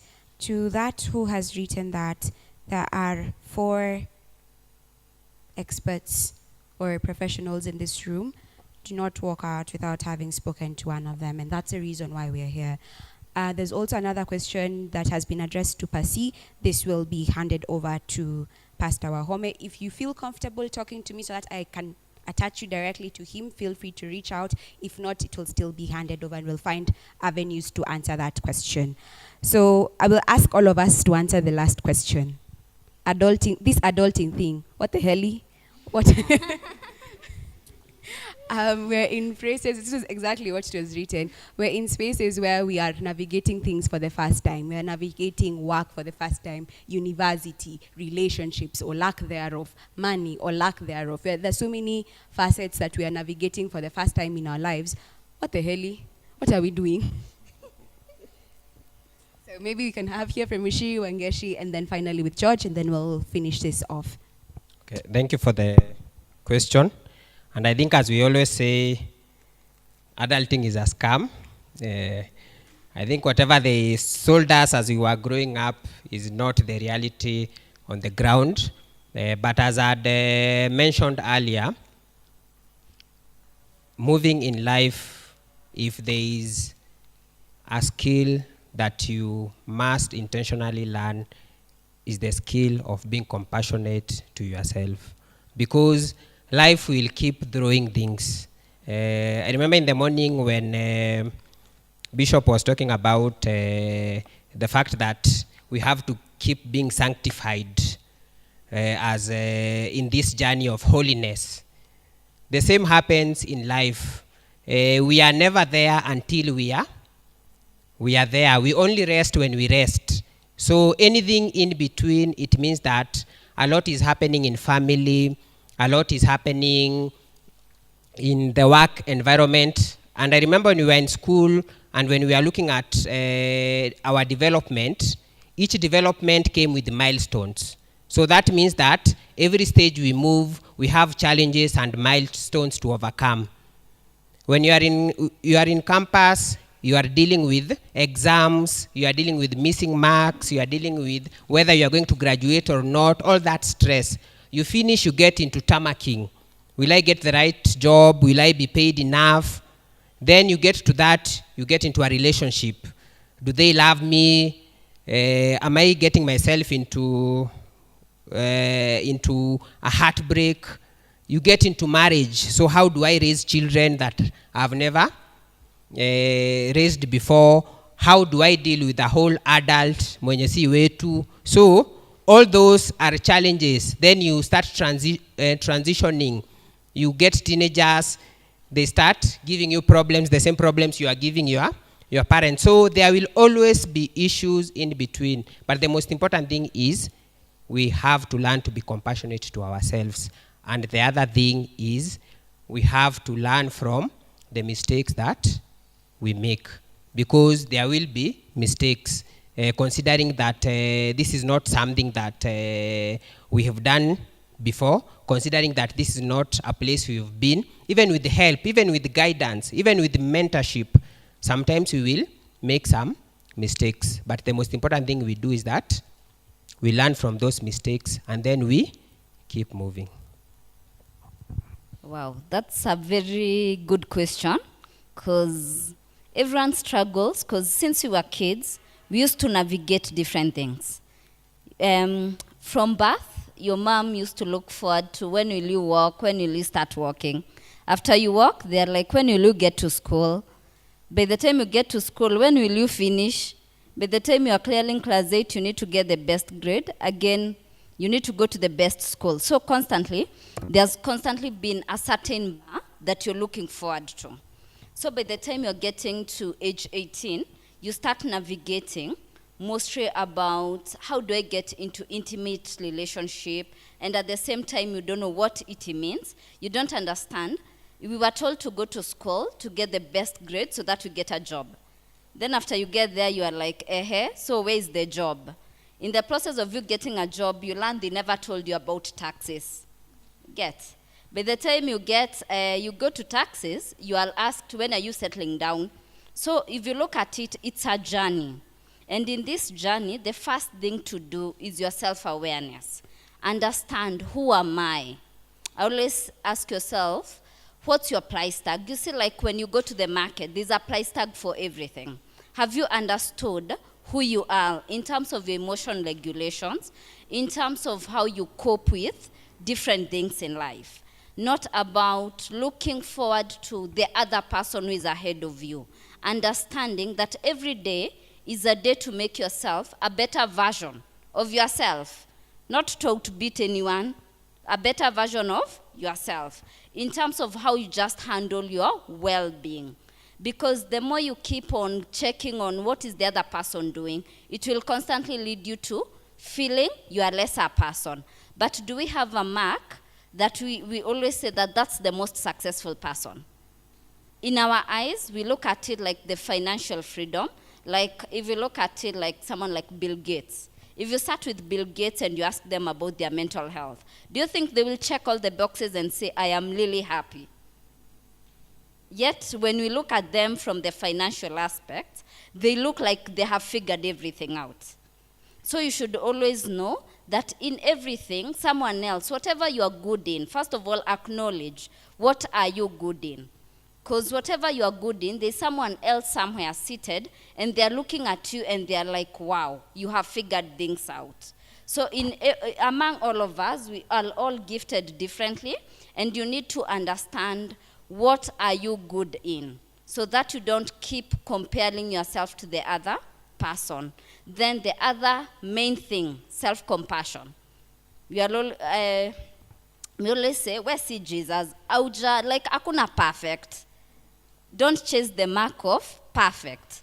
Just show up, be the best version of yourself. The other things will figure themselves out as you're growing. Because we have 3 main circles that control us. The first one is the center of control. The things that you can control in this life, they are just within you. Your thoughts, your emotions, your habits, how you react, your words, your reactions. You see, there are very few. Yet when you go to the second circle of influence, it's where everything, it's where you figure out employment. You want that job position, but you cannot give it to yourself. You want to get the best relationship, but you cannot control how your partner thinks and how they behave. You want the best family structure, but you cannot control how the other people within that family will react to things.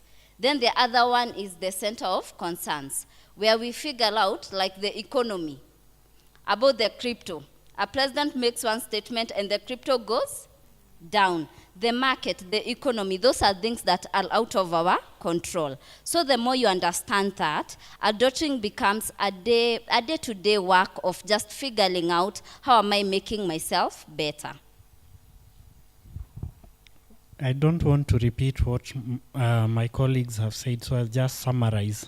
One thing that we can take from all they've said is that there's no single formula in life. There's no single formula in success. Utasikia mtu, they made it using forex, au unaingia huko thinking forex ni whatever you thought, unapata ni kitu ingine. Then because of this, we are always in a constant rat race. You are chasing things that you can never achieve.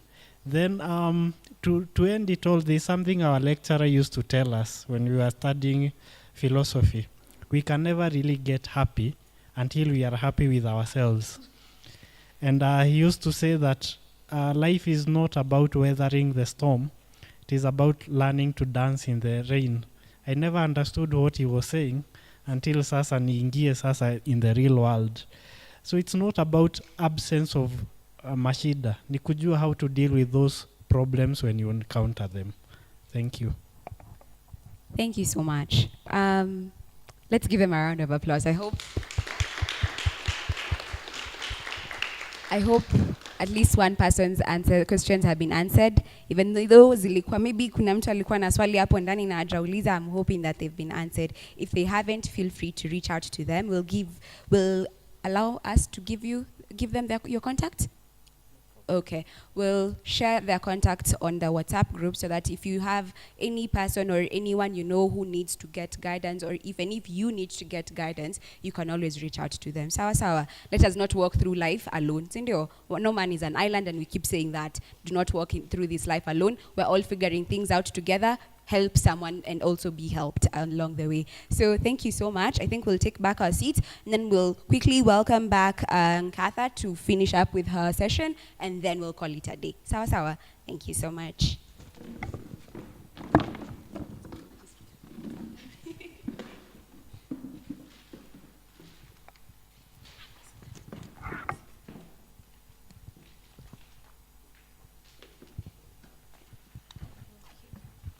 Saseni, that was a very informative session. Sindio, what was your takeaway points? And you utaenda home wambia mabeshte wako. As you think of the takeaway points, tulikuwa na hii assignment iko hapa. But now because we can't go through everything, I would like a few volunteers to come and pick a sticky note and give their take on it. Anyone? Sasa ndio inaitagwa peer counseling, peer to peer.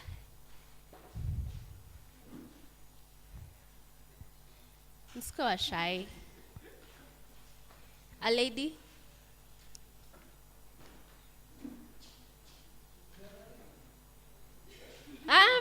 Peer a guy. Peer boy, anyone that feels confident.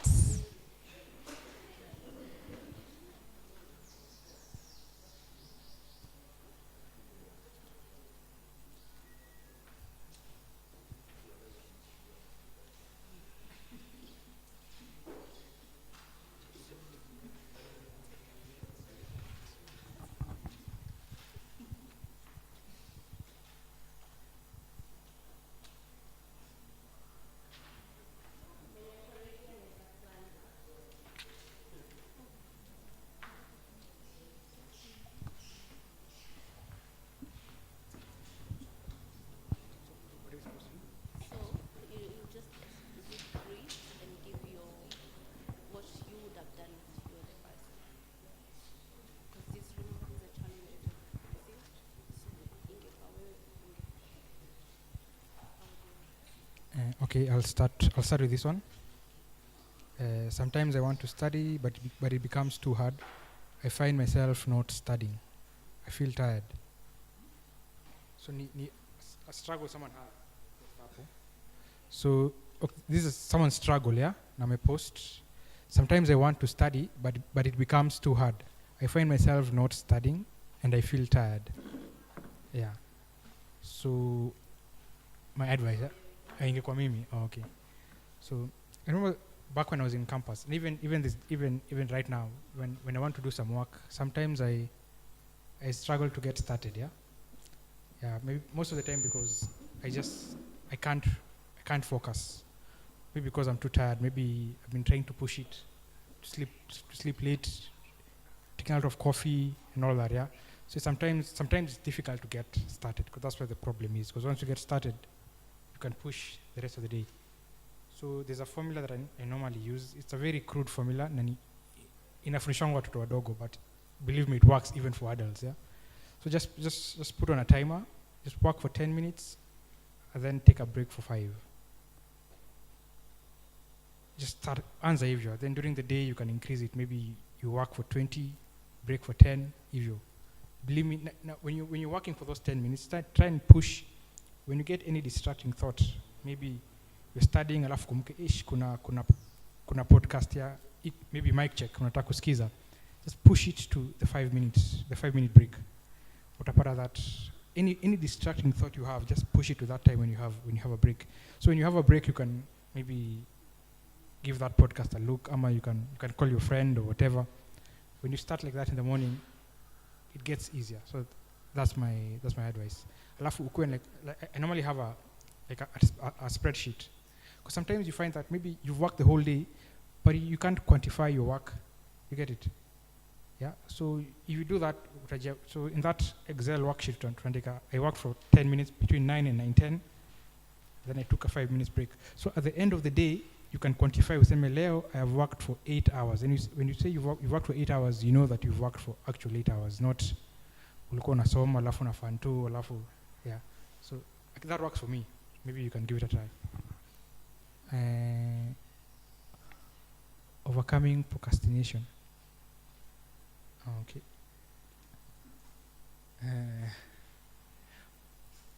Okay, to me, I face 2 kinds of procrastinations, if we can call it, if we can name it, yeah? The first kind is, let's say there's something that you want, that you have to do, but you don't want to do it. Like you just keep pushing it, yeah? Maybe, for example, you're supposed to, maybe okay, let me give you an example. There's a time we were doing a piece of work na wase watano, 5 guys, yeah? And then they're not doing their work ilibidi. So the rest of us, the 3 of us, tulikuwa tunafanya ya watu wengine watano. So ikafika place tukaamua, we need to cut these people off. Lazima tuambiwe ishie, because the amount of money tutapatiwa tutawagawia and they're not working. So everyone shied away from that responsibility. Ilikuwa yangu kuambia hata mkikaa tutawalipa. So afadhali mjichuje saizi. So I kept procrastinating that for over a month. Nitawaambia kesho. A month ikaisha and we had to pay them because of my procrastination, because your time ilifika. So that's one type of procrastination, when you don't want to do the task you're supposed to do. I don't have an explanation for that, unfortunately. So maybe I can add on procrastination. Most of the time, procrastination is normally as a byproduct of perfectionism, whereby you want something to be so perfect that you keep on pushing it until you feel confident enough to make it perfect. And like you've been told, nothing is perfect. Sindio? So just start and see how things go.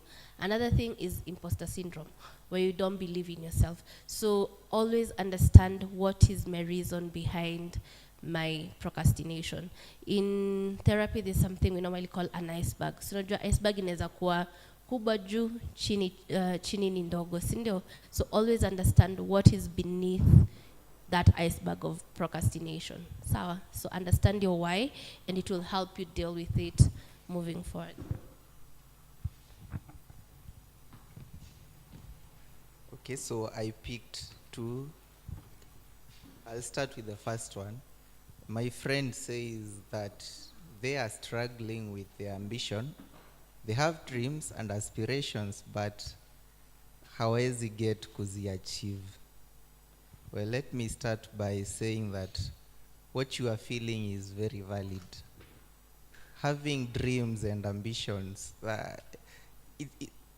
it's not for everyone has dreams and ambitions, but getting to start to move towards them, not everybody does that.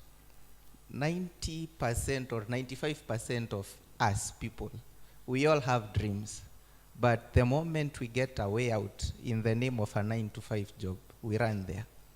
So if you are struggling, I understand you 100%. I guess this is one thing you can do. If you have dreams, people are going to misunderstand you, because probably you are trying to do something that no one in your family has ever done. So your parents wouldn't understand what you're doing. Your girlfriend, if you have one, your boyfriend, if you have one, your friends, no one. You'll be very misunderstood. And the most important thing is you do not need to have all the way, everything figured out. You take the first step and then be ready. I won't call it to survive. Be ready to outlast every struggle that you have. Outlast going broke, outlast crying in the night, outlast everything. The moments of stress, feeling low, doing everything that you can't see results for, and show up every day. One thing about showing up every day, whether you are mad, whether you are happy, whatever the weather, just show up, do what you need to do. Because when you show up every day, you will never miss your lucky day.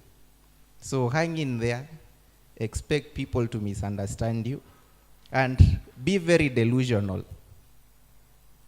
And don't share your dreams with just anyone. They are going to discourage you because they do not see the vision from where you stand. Be very delusional. Believe that you can do anything, because it is out of delusion. If it gets into you, then you can craft that into an actual ability that you will end up having. So yeah, I think that is what they call grit, but I don't know if I defined it well. And then the second issue is from my friend who says they've been struggling with consistent profitability. I do not know exactly what they mean, so you will excuse me if I answer it with my bias. So I'm assuming that you are in the market, and sometimes you hit some good runs, and other times you're just in losses. So there is something called the boom and bust cycle. In the boom and bust cycle, you hit a couple of good decisions or good trades in the markets. I'm assuming that is what you meant. And you feel very happy. You get overly excited.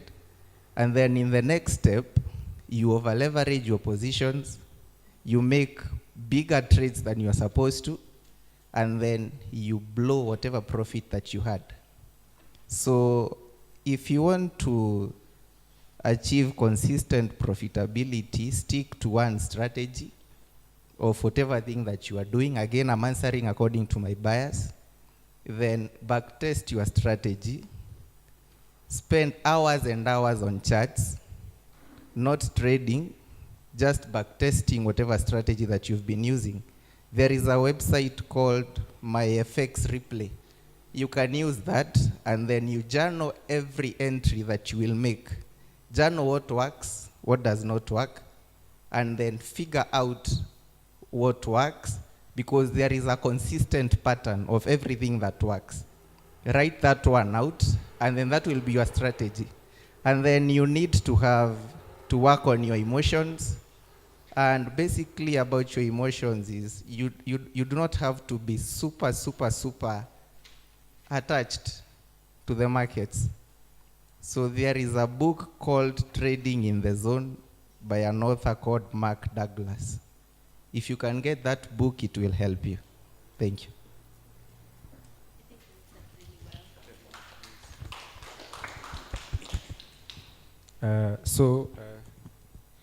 I picked two. One is very One is very elated and one is very somber.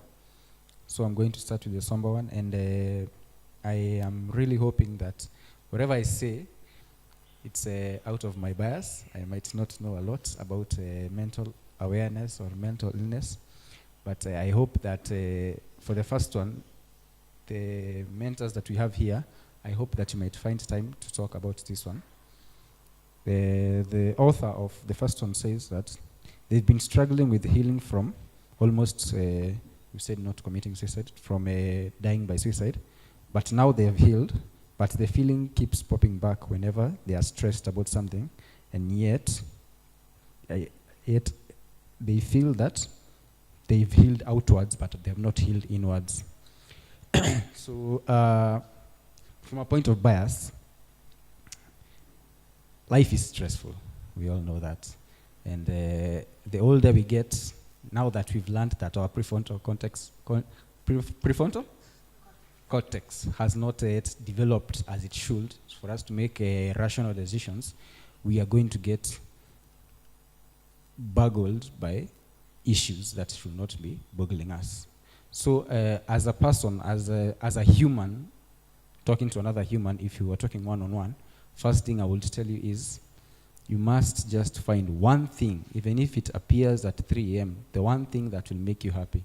Whether or not it is the sound of a bird singing in the morning, whether or not it is somebody telling you, wow, that outfit looks nice, keep replaying it in your head, because there is an emotion that is evoked when you feel happy that cancels out some of the feelings that you might feel. That is something that I think. That something that has worked for me is that if I get such thoughts in my mind, for instance, if I get such a thought in my mind, a happy thought that might happen throughout the day might actually change the tide for that feeling. So if you are having thoughts of dying by suicide, or you had what did we call them? The suicidal ideations. If you had suicidal ideations, but now you have jumped out of it, there is, speaking from some experience, there is some chance that you might find yourself still having the suicidal ideations if you have not resolved the underlying issue. So if I was to talk to that person one-on-one, I would like to get to know the underlying issue that you had when you had the suicidal ideations, so that you can figure out on a way on how to solve that underlying issue. But if that doesn't work, if you went and you consulted a therapist or you consulted somebody, I would actually ask you to just find one happy thing in your day, not life. Life cannot, you might look for a happy thing in your life for a very long time and you might not find it. Just look for one happy thing in your day, and it might be something that changes the tide for you. So I would like maybe one of you to speak about it, because this is very serious. Please, if you might have time. Okay, thank you. There's something that I want to mention when it comes to healing. We usually say that healing is not linear. Linear means that if I am very bad today, then I keep becoming good until I become very good. That can happen maybe in mathematics, it can happen in career, but when it comes to healing, usually there are always ups and down. I would equate it with grief. When you lose someone who was very close to you, in psychology, we talk about 5 stages of grief, and we talk about getting to a point where you accept. But the acceptance doesn't mean that you will never find yourself again depressed because of the loss that you experienced. So usually that is what happens in our healing journey, that there are moments we feel very good about the progress we've made, but there are also moments we'll feel, wow. Even the case that I mentioned earlier, because it was a traumatic case, even up to today, even though I overcame that experience, there are still moments when I'll go to bed and I'll still ask myself, did I lock the door? So that does not mean that I have not healed. It only means that whatever happened to me had an impact on my life. And every experience that we go through rewires us. Because remember, our brain is made up of so many neural connections. And every experience we have, good or bad, it adds to the experience that we have. So to that person, it is okay if at some point you still feel that it keeps getting back to me, because that is how the healing journey is. And it is also okay if you still feel that you need to talk to someone about it. Because again, as I said, we are emotional beings. So sometimes you might think this is behind us, but then again, here it comes. So even if it keeps coming, no matter how many times it keeps coming, and you feel you need to talk to someone, please talk to someone. But the message that I had is that healing it has ups and downs. So don't beat yourself so much when that happens. And finally, one of the skills that we learn, especially during this journey of healing, is something called emotional regulation, which means that no matter what comes my way, I am emotionally regulated, I am grounded. It is not going to move me. Yes, I can get that thought, I can get that feeling, but it is not going to move me. It's like someone who had serious anger issues, someone who could even throw glasses. When that someone heals from their anger issues, it doesn't mean that they never get angry. What it means is that even if they get angry, they will never throw a glass, but they will still experience the anger emotion. So we become better at emotional regulation, and we go with the tide of healing. Thank you. So for my second one, it's very happy. I'm actually proud of this person. They are trying to learn a new language and to become very fluent in it. So whoever it is, congratulations, A, for finding the time. This is a very busy life. So congratulations for finding the time to start and learn a new language. B, if it's German, brace yourself. The words are very difficult to learn. And C, I am so proud of you for trying something new in your life. This is a new step for you, guy or girl. And I would like to know how far you've gone with that step. Have you started either Duolingo, or have you started a class either through institutions, or are you just going it Kijuakali way, you know? And I would like to give you my own perspective, my own bias. I am, can you self medicate, like say like I'm OCD or something like that? Basically, I can say I am a bit OCD, so I like doing things in a very orderly fashion. So for this person, I would like you to have specific classes. Let's say, unakumbuka kitambo vile tulikuwa na classes kama za English, Kiswahili, sijui break time, blah blah blah. I need you to prepare a timetable on how you can start reading that language. If I was to advise you, do not have at least more than three classes in the period of 8 to 5 if you do not have anything else to do. But if you are doing an 8 to 5 job and you still want to learn the language, you can still find some time after you've eaten so that you can sit down and have at least 3 sessions on how you can improve on that language each day. Saturday, Sunday included. If you're not OCD like me, it will take a bit longer, but if you're OCD, you can brace it in 3 months or less. So congratulations.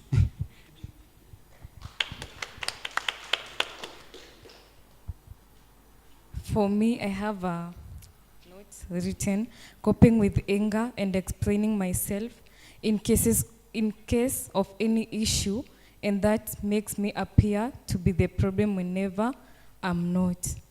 So this one is coping with anger issues, of which I'm a victim. I don't know how to help, but I will just say what I do, coping with anger myself. For me, I will tell someone, be selfish with yourself. Yani, be selfish with what you have. When it comes to you, take yourself as a priority. If you see the other person is gaslighting you, or you are having issues, take a step back. There's no problem with taking a step back or taking a break from a journey. Yeah. Remember I mentioned, yes, beginning with coffee kwanza. Remember I mentioned the iceberg. So there's something called an anger iceberg. Sindio? So always understand what is feeding your anger. Your anger inatoka wapi. Majority of the time, we normally think it's the immediate trigger, but maybe nilienda home, nikuwa home, walinikasirisha, and then nimekuja watu wamenijamisha, so I project or I do more of transference, whatever anger I carried from home, namwaga hapa. Is this the person that really angered me? No, but yeye ndo ana receive the end of the blade, sindio? So always understand where is that anger coming from, and then there's something we normally call cognitive restructuring. Cognitive restructuring is identifying, normally before your anger itoke, there's a thought triangle. Your thought affects your feelings affect your behavior, sindio? And those thought haiwezi kuja random, lazima kukuwe na trigger, sindio?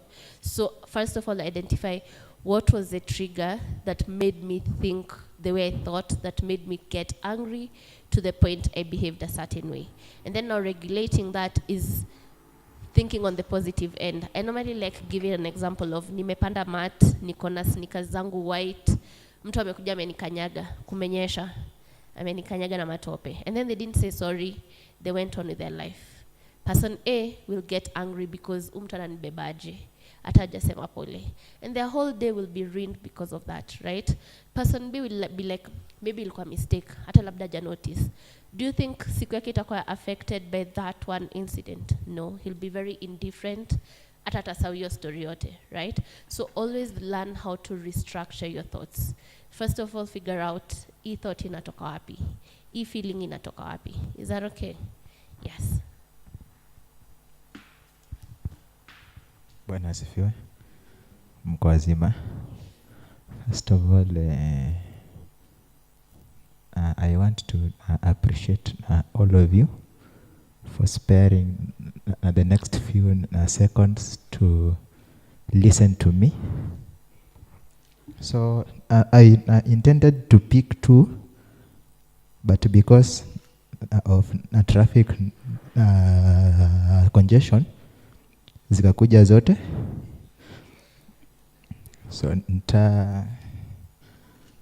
So nitashughulikia mpaka penye nitaweza, alafu mtaniruhusu. Should I start? Thank you, Mr. Achakin. Thank you. Kuna hapa mtu anasema anataka kumanage his or her time better. So to matters of time, it's about planning.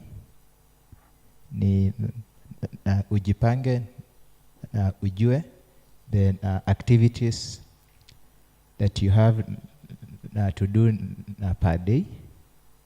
Yeah, given the time frame that you have to take, you have to get them na uzipatie a proper time allocation. For instance, if you want to, for example, kwa students, you cannot be having a class at 8 unataka kuamka 7:50. Na I want to assure you hautaenda. Eti? It's possible. It's possible. Not unless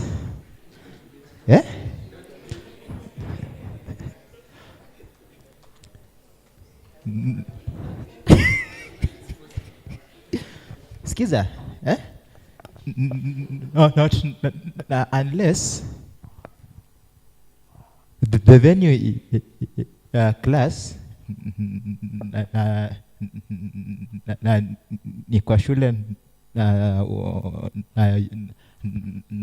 you reside kwa hostels. Hapo we can negotiate, but you have all the chances za kufika kwa classlet. And you know, some teachers or some lecturers like me, if you come to my class late, you miss it. It's simple. It's simple. So you just have to check for today. I have these things to do. Give them time. So what happens, the time that you allocate for an activity, tuseme because of some delays or some inconveniences, ikue extended, affect the next activity. Sindio? Sindio? Ama samujai experience kitu kama hiyo. Sawa. I will use a practical as example. Kuna time tuko hapa church, President Worship, we are supposed to give out the microphone at 9:20. Alafu ikifika 19 and 30 seconds stima inapotea. It happened here. We had to adjust to extend kidogo ndo wa sort out issues za generator na the like. So in such a circumstance, no a possible mechanism to quickly adjust yourself. Sawa sawa. Na ukijua kuna there is something that may cause a delay, kindly work on it or check. Angalia tu ni njia gani yenye you can do to counter the delay. Sindio? Sindio? Si tumesema there is no straight path. Sindio? Sindio? Ama hatukusikizana hivyo? So just check and fix it out. Number 2, I'm proud of this person. Anasema, 1, he or she has a goal of becoming fully independent. Those sielewi fully independent ni kumaanisha nini? Yeah? But I think God akituumba, he created us in such a way that we will need each other. So having the right circle around you is one of the keys of independence kama ziko. The second goal yenye huyu mtu anataka ni ku find a profitable and consistent source of income.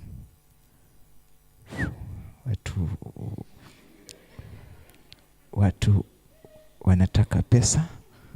Mungu Baba, saidia hawa, uwabariki na pesa na kazi za kupata pesa. Number 2, kwa huyu, don't give up kutafuta kazi. Don't give up. And also, don't be afraid to start where you are. Sindio? Because most of these things, they grow as we build them. Sindio? So start where you are. Usiogope. It's a good goal and it will come to pass in Jesus' name. Financial stability. Okay. He just wrote financial stability. So, sijui if he's stable or not. Ama ndo atafuta attain. But just know how to balance between your income and your expenditures.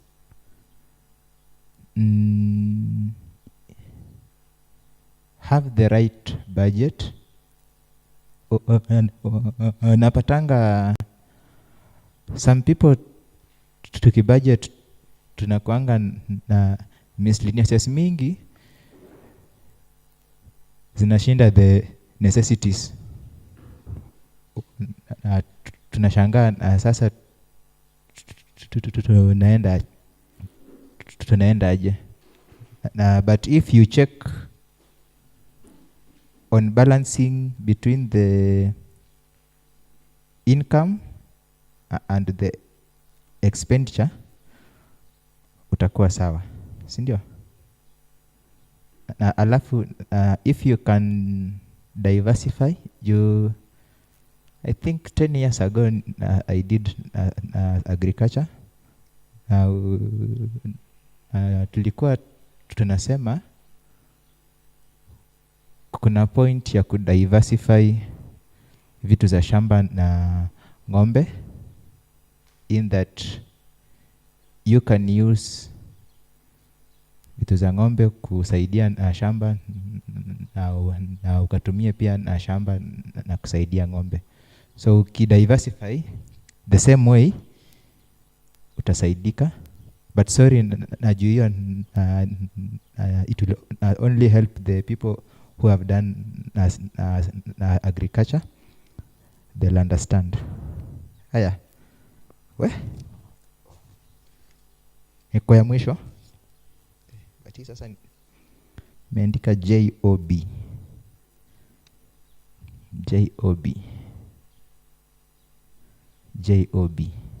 Hiyo ni job, si ndio? I hope sio kitabu ya Bible. But ni job. Ni kazi, si ndio? So job, tumesikizana tusichoke na kutafuta, na tuanzie penye tuko. Watu wengine ni engineers, but God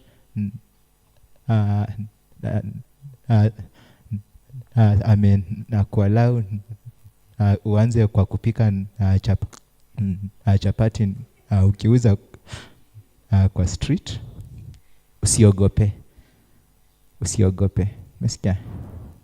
Usiogope. Sawa. Haya. God answers prayers. So if any of you is looking for a job, you can see Mr. Chakin here. You can just wave ndo wakuone, awajue who to see, na Chakin na atakusaidia. Then ukienda huko, remember that jobs are maintained by character. So when you go there, be of good character to maintain. Otherwise, have a good night in advance.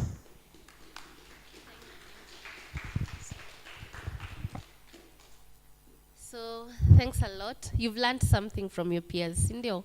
Wapigeni makofi tena. So my parting shot is I hope you'll take what you've learned today and also educate the guys that didn't come here. I had asked one question, what was your takeaway point? Na nitauliza mwenye hajaongea leo. Wela nini?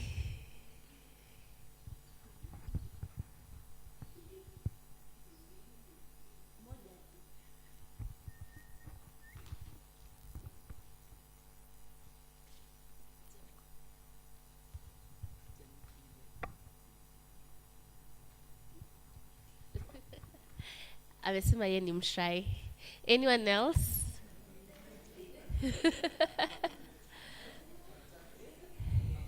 amesema yeye ni mshy. Amesema anasikia nervous, ako nervous. Anyway, so that was it from us. I hope you've learned something and we look forward to engaging with you more. Not unless kama nothing from your end. Okay, sawa. So thank you.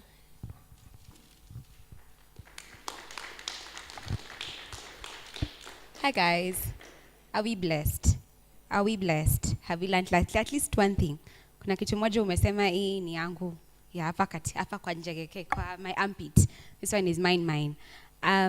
We're glad. If at least one person got help from any of these sessions, that is why we were here. Okay, we do not want to be just Sunday serving Christians. Sindio, once these confines of this church are closed, who do we go back to? That's the question we're trying to answer. Because God lives in our hearts, not just in the sanctuary that is here.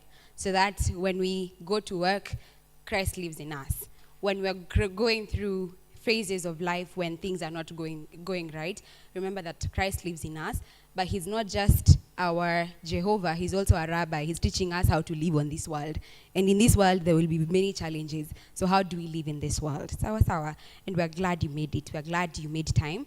We're grateful that you have taken time, you've interacted with us, you've interacted with these sessions, you have made a sticky note, you have made a comment, you've helped someone, you've made a joke or two to someone. We are grateful. And allow me to thank our professionals also very much. Thank you so much. We do not have what it takes to be where you are. And I know it takes a lot of grace and a lot of power and a lot of even consciousness of dealing with people and dealing with very intimate things. Thank you for making time. Sundays are very sacred for most people. Thank you for making the time to come here, to talk to people, and to be of impact to at least one person, at least 5 people. Asanteni sana. May the Lord God bless that from the streams from which he gives that grace. May it overflow in your hearts and over your heads. Do we have pressing issues? Yes, no? Yes, okay, awesome.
If I may recall, I think maybe because of this online, how do we stage interventions, especially for men? Sindo, that's the question.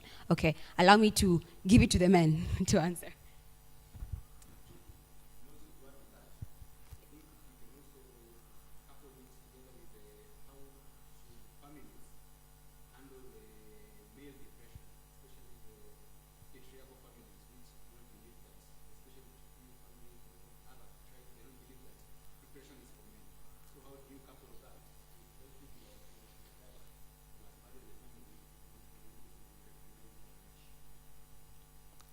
I will start with the question about intervention.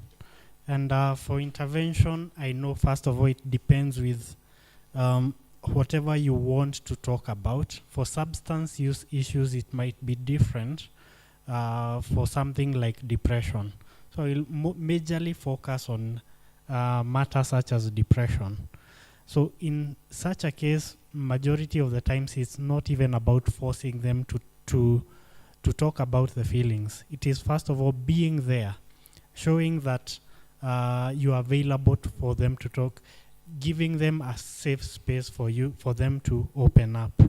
So it's not even about telling them niambie chenye what you are going through. It is showing that you are there for them, their availability, showing compassion to the point that this person feels safe to actually share. Remember, we are coming from a society that is telling men that when going through depression is not a manly thing.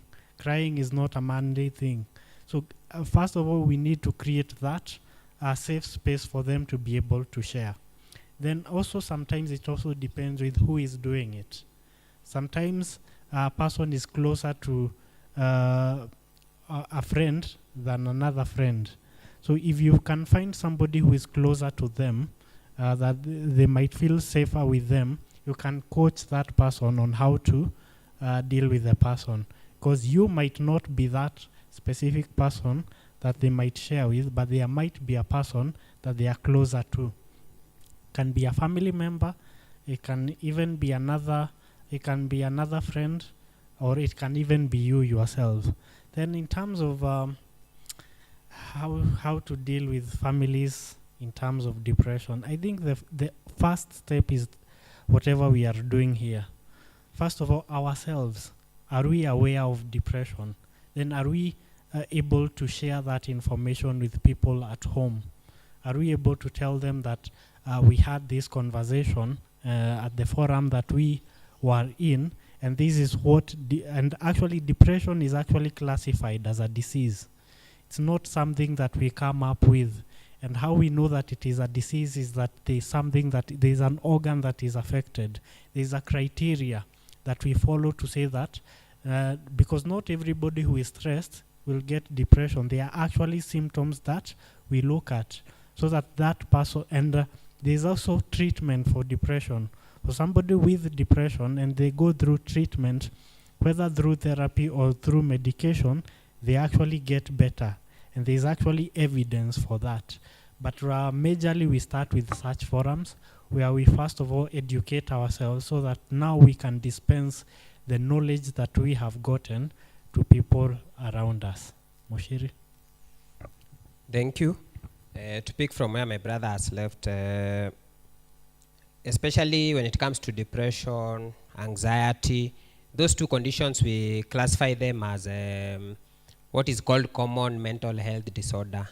And they do not even fall into within the severe range of disorders. Majority of people who undergo treatment for depression, whether male or female, they actually get very good outcomes at the end of the day.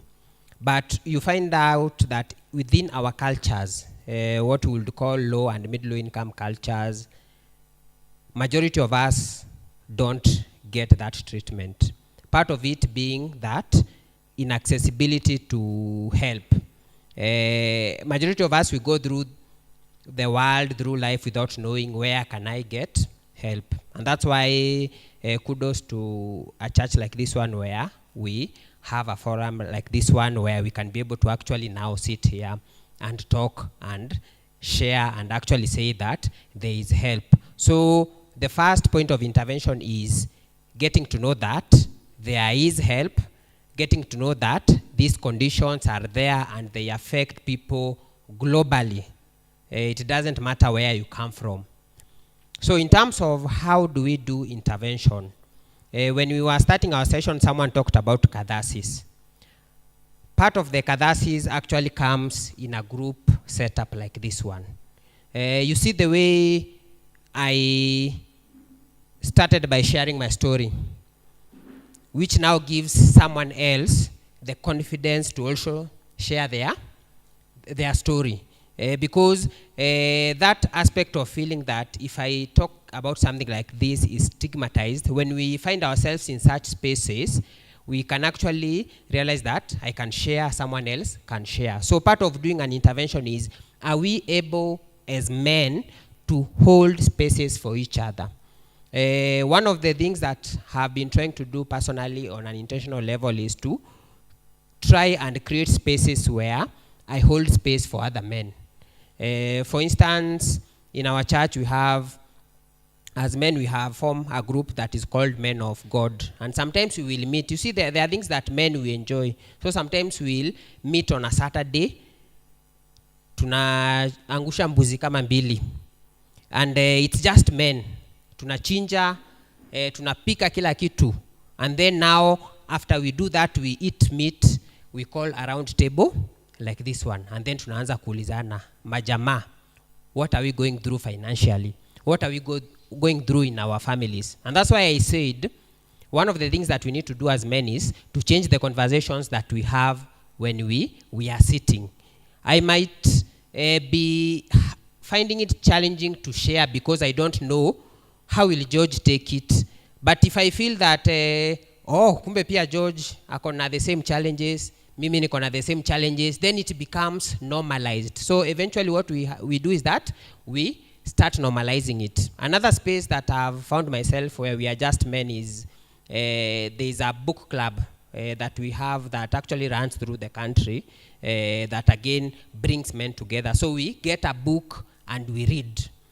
And in the context of reading the book, part of what we are sharing is not necessarily books. And the ladies can tell you, because ladies have been running book clubs for years, they will tell you most of the discussion is not about the book. The book is usually just what is on the surface. So even as men, we can create such spaces where we hold spaces for each other.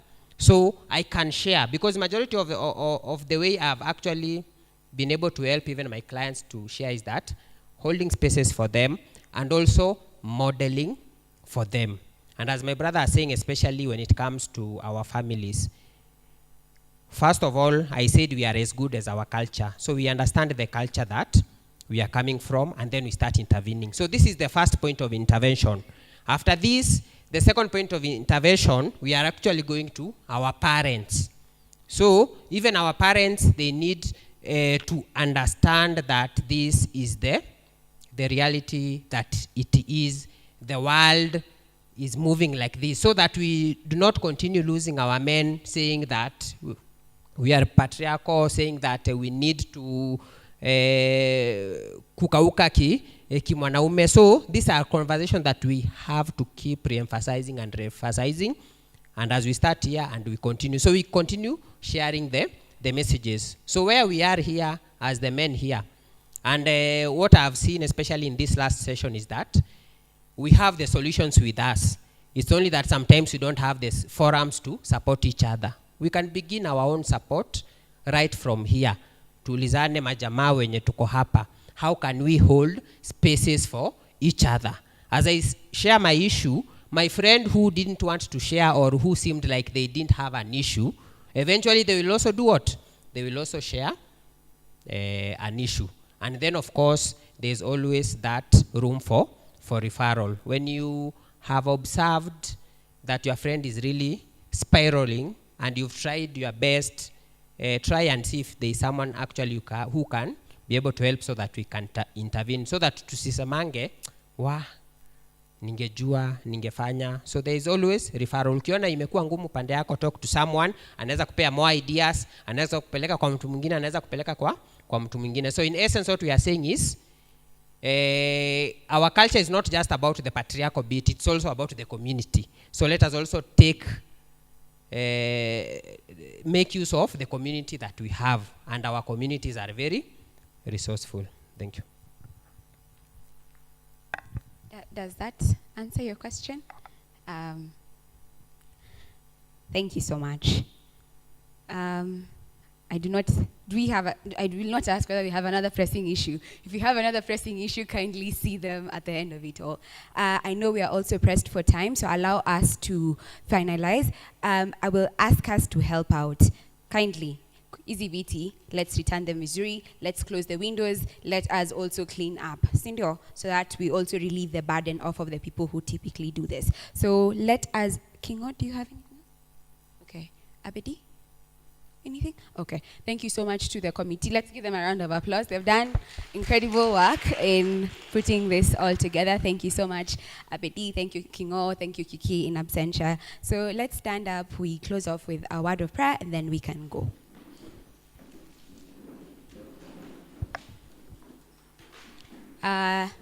Let us believe and pray.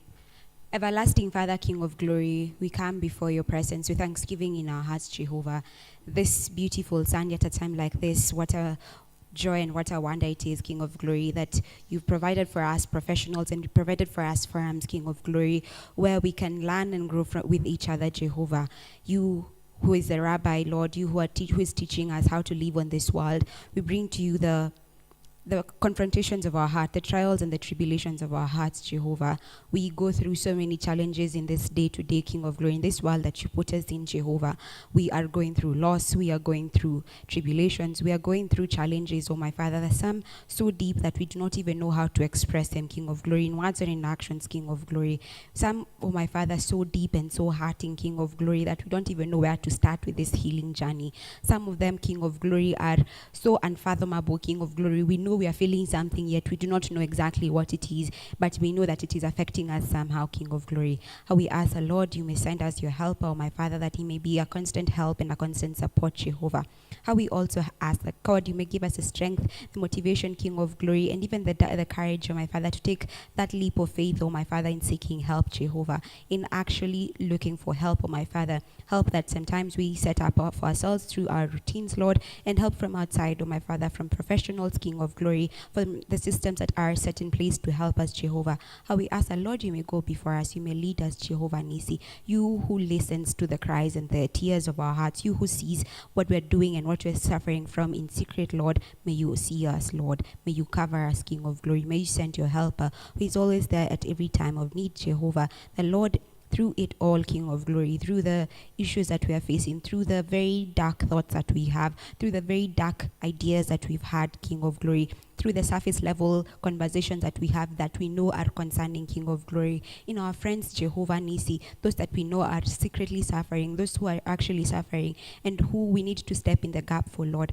How we ask the Lord, you may give us the tools, oh my Father, you may give us the courage, you may give us the wisdom to stand in the gap for them, Jehovah Nisi. In a very special way, we want to thank you for the professionals who are here, King of glory.